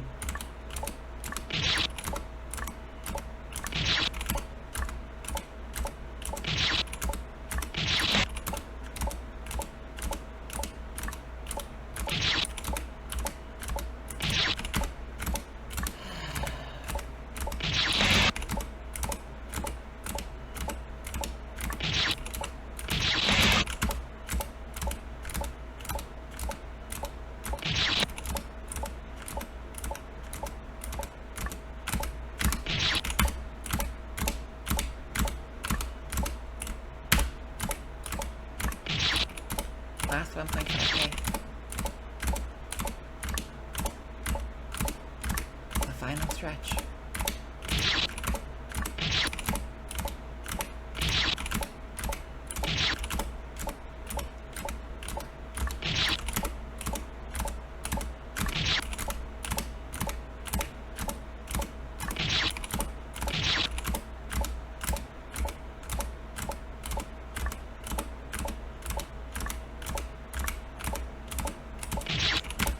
Fuck Silicon Valley. Fuck every politician that catered to Silicon Valley. Democrat and Republican. Fuck consumerism. Death to every megacorp. Death to Disney. Death to Nintendo. Death to Microsoft. Death to Hasbro, Wizards of the Coast. Death to the New York Times, and death to the Atlantic for how they reported on the Palestinian genocide. The New York Times aided and abetted the Nazis in the Holocaust, and they did the same here. Death to everyone who supports megacorp CEOs over people. Death to every healthcare company in the United States, every single one of them. Death to them all. Death to the micro-lenders, micro-financers, including the Pay in 4 plans, PayPal Pay in 4, Zelle, Afterpay, Klarna.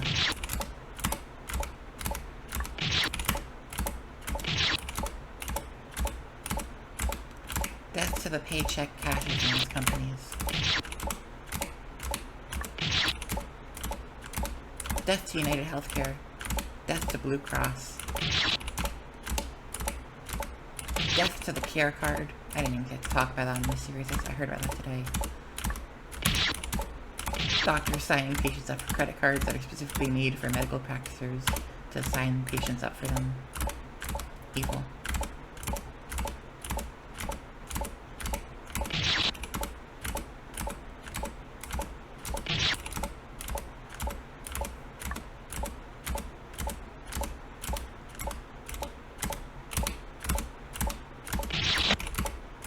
Death to every hospital that refused to follow the executive order to list the prices.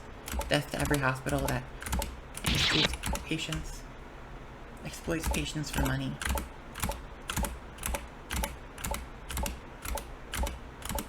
Death to every psych ward in America. Death to every prison warden.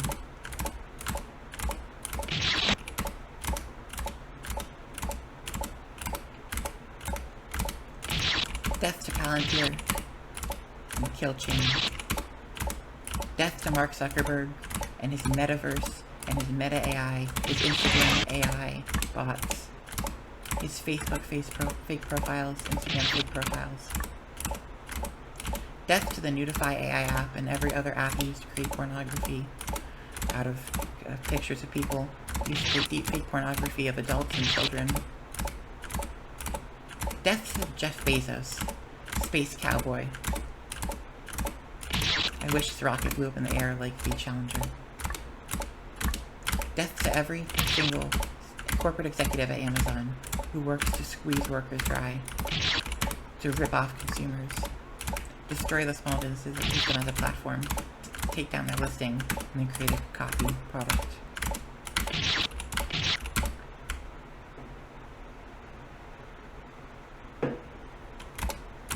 Death to our nation's banks. Death to Wells Fargo, to Chase, to America Bank, Bank of America.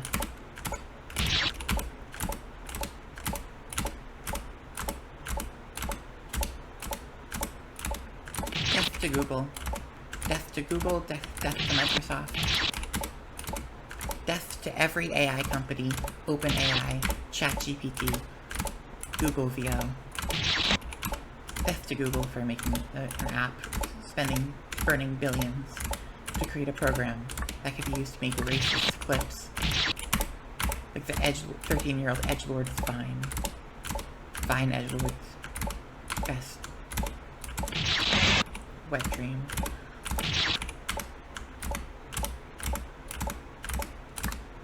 Death to everyone who capitulates this regime. Let there be mass shootings at these corporations' offices across the nation. I hope to see Disney World shot up, burned down. We are beyond the point of worrying about casualties because you know the ICE regime, that Trump's regime and his secret police, Gestapo, ICE agents, they don't care who they catch in the crossfire, and it will be you.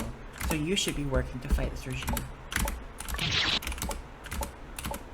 We need to put aside our outdated moral standards and rise up against the greatest danger in our lifetimes.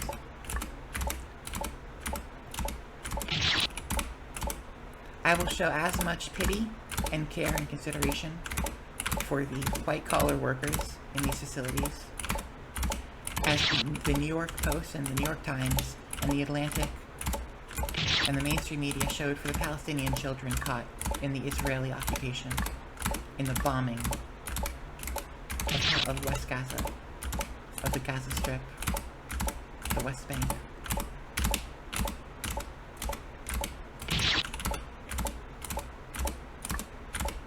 I am disgusted by this position that I am in, and I am disgusted by the fact that I'm saying this.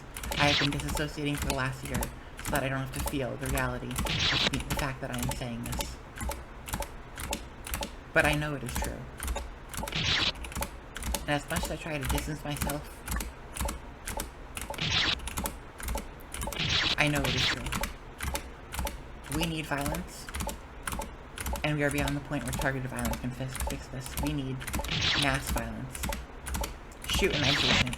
Shoot a police officer. Go to a workplace, corporate workplace, and just start shooting. It doesn't matter who you hit. What matters is that you make this country afraid. And that you make them weak. Bait them into overextending. Have police officers in every town and every city. Make them fund them, because they will collapse. This can be the collapse of America if we make them do it. If we persuade them. We can't make them. We can't make America destroy itself. We can't persuade we can persuade America to destroy itself. We will never destroy America. We will never force the hand of America. But we can bait them. We can bait this country. We can bait this country. Change won't come from the Democrats and it won't come from the Republicans. Change will come from Black Panthers, from ordinary people who get fed up with their job and go to their gun store instead of a therapist. And when they close the SNAP offices, and they close the unemployment offices, and they close the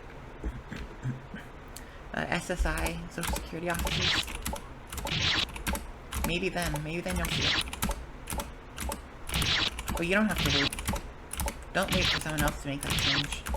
Every day you wake up and you feel overwhelmed by the misery of the world you're in, ask yourself why you're continuing to hang on. Why are you continuing to allow this to happen? You are miserable because other people in your position have sat by and allowed this to happen, when they are not even happy to be in this world. But they're letting this world carry on. And if you continue to sit by and wait, you are doing the same. You are putting other people in the situation that you are in now, where they look at the world and feel sad, miserable, overwhelmed, anxious, afraid. By seeing injustice and doing nothing, you are enabling. You are enabling a regime. You are invoking these emotions on these people.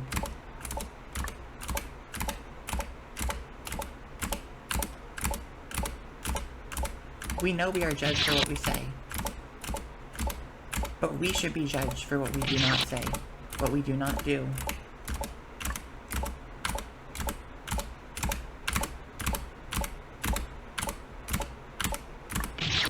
I fucking miss the life I had before. I miss when, as foolish as it was, I miss when I had faith in this world, and I get it. I get why you might want to. I get why you might want to pretend that this isn't real.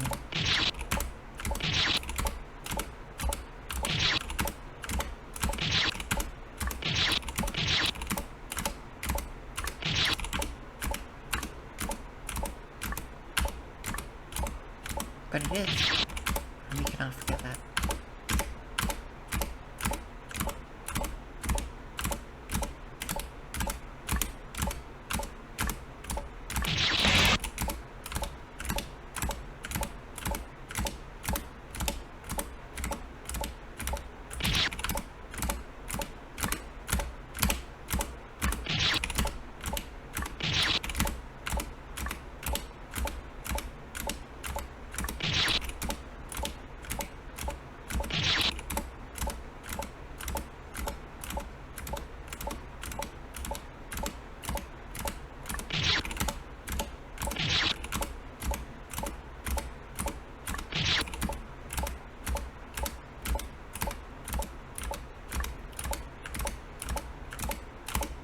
Wherever you are in life, however old you are, whatever resources you have a role you can play. Even if it's just cashing your last check to get a gun. And going for a kamikaze attack against one of these CEOs.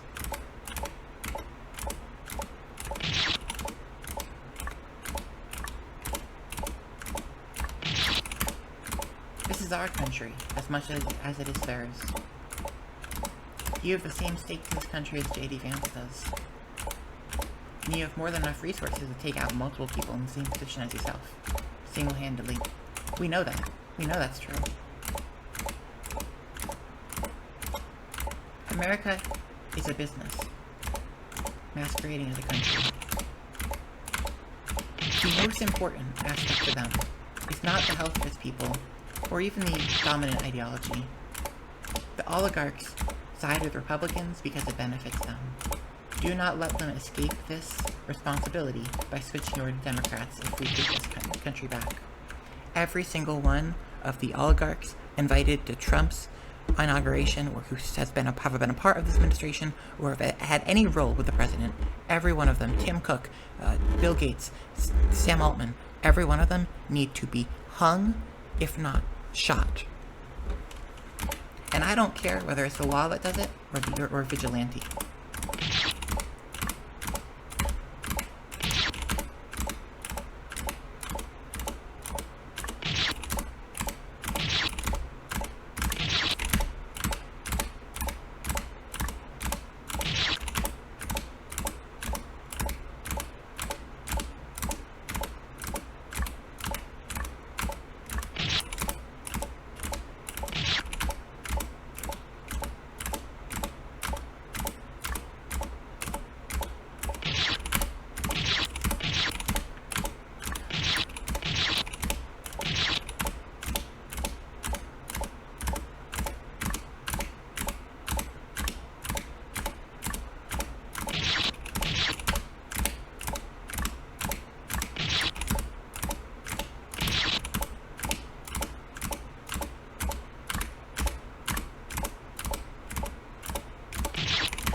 all must be anti-fascist.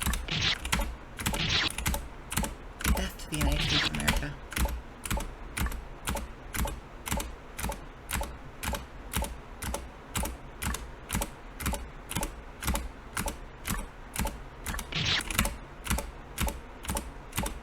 Death to Donald Trump. Death to the RNC. Death to the Democrats. Death to every corporate sponsor. Every dark money. Fuck that put us in this position in the first place.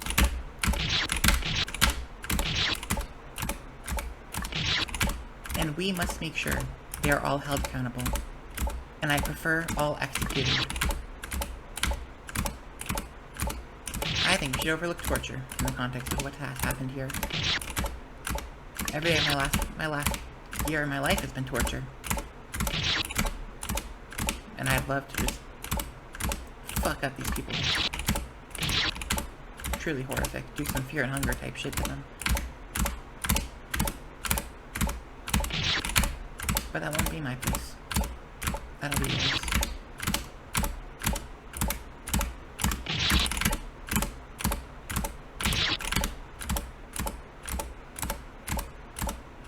You're a violent nation pretending to be a civilized society, and we can pretend no longer.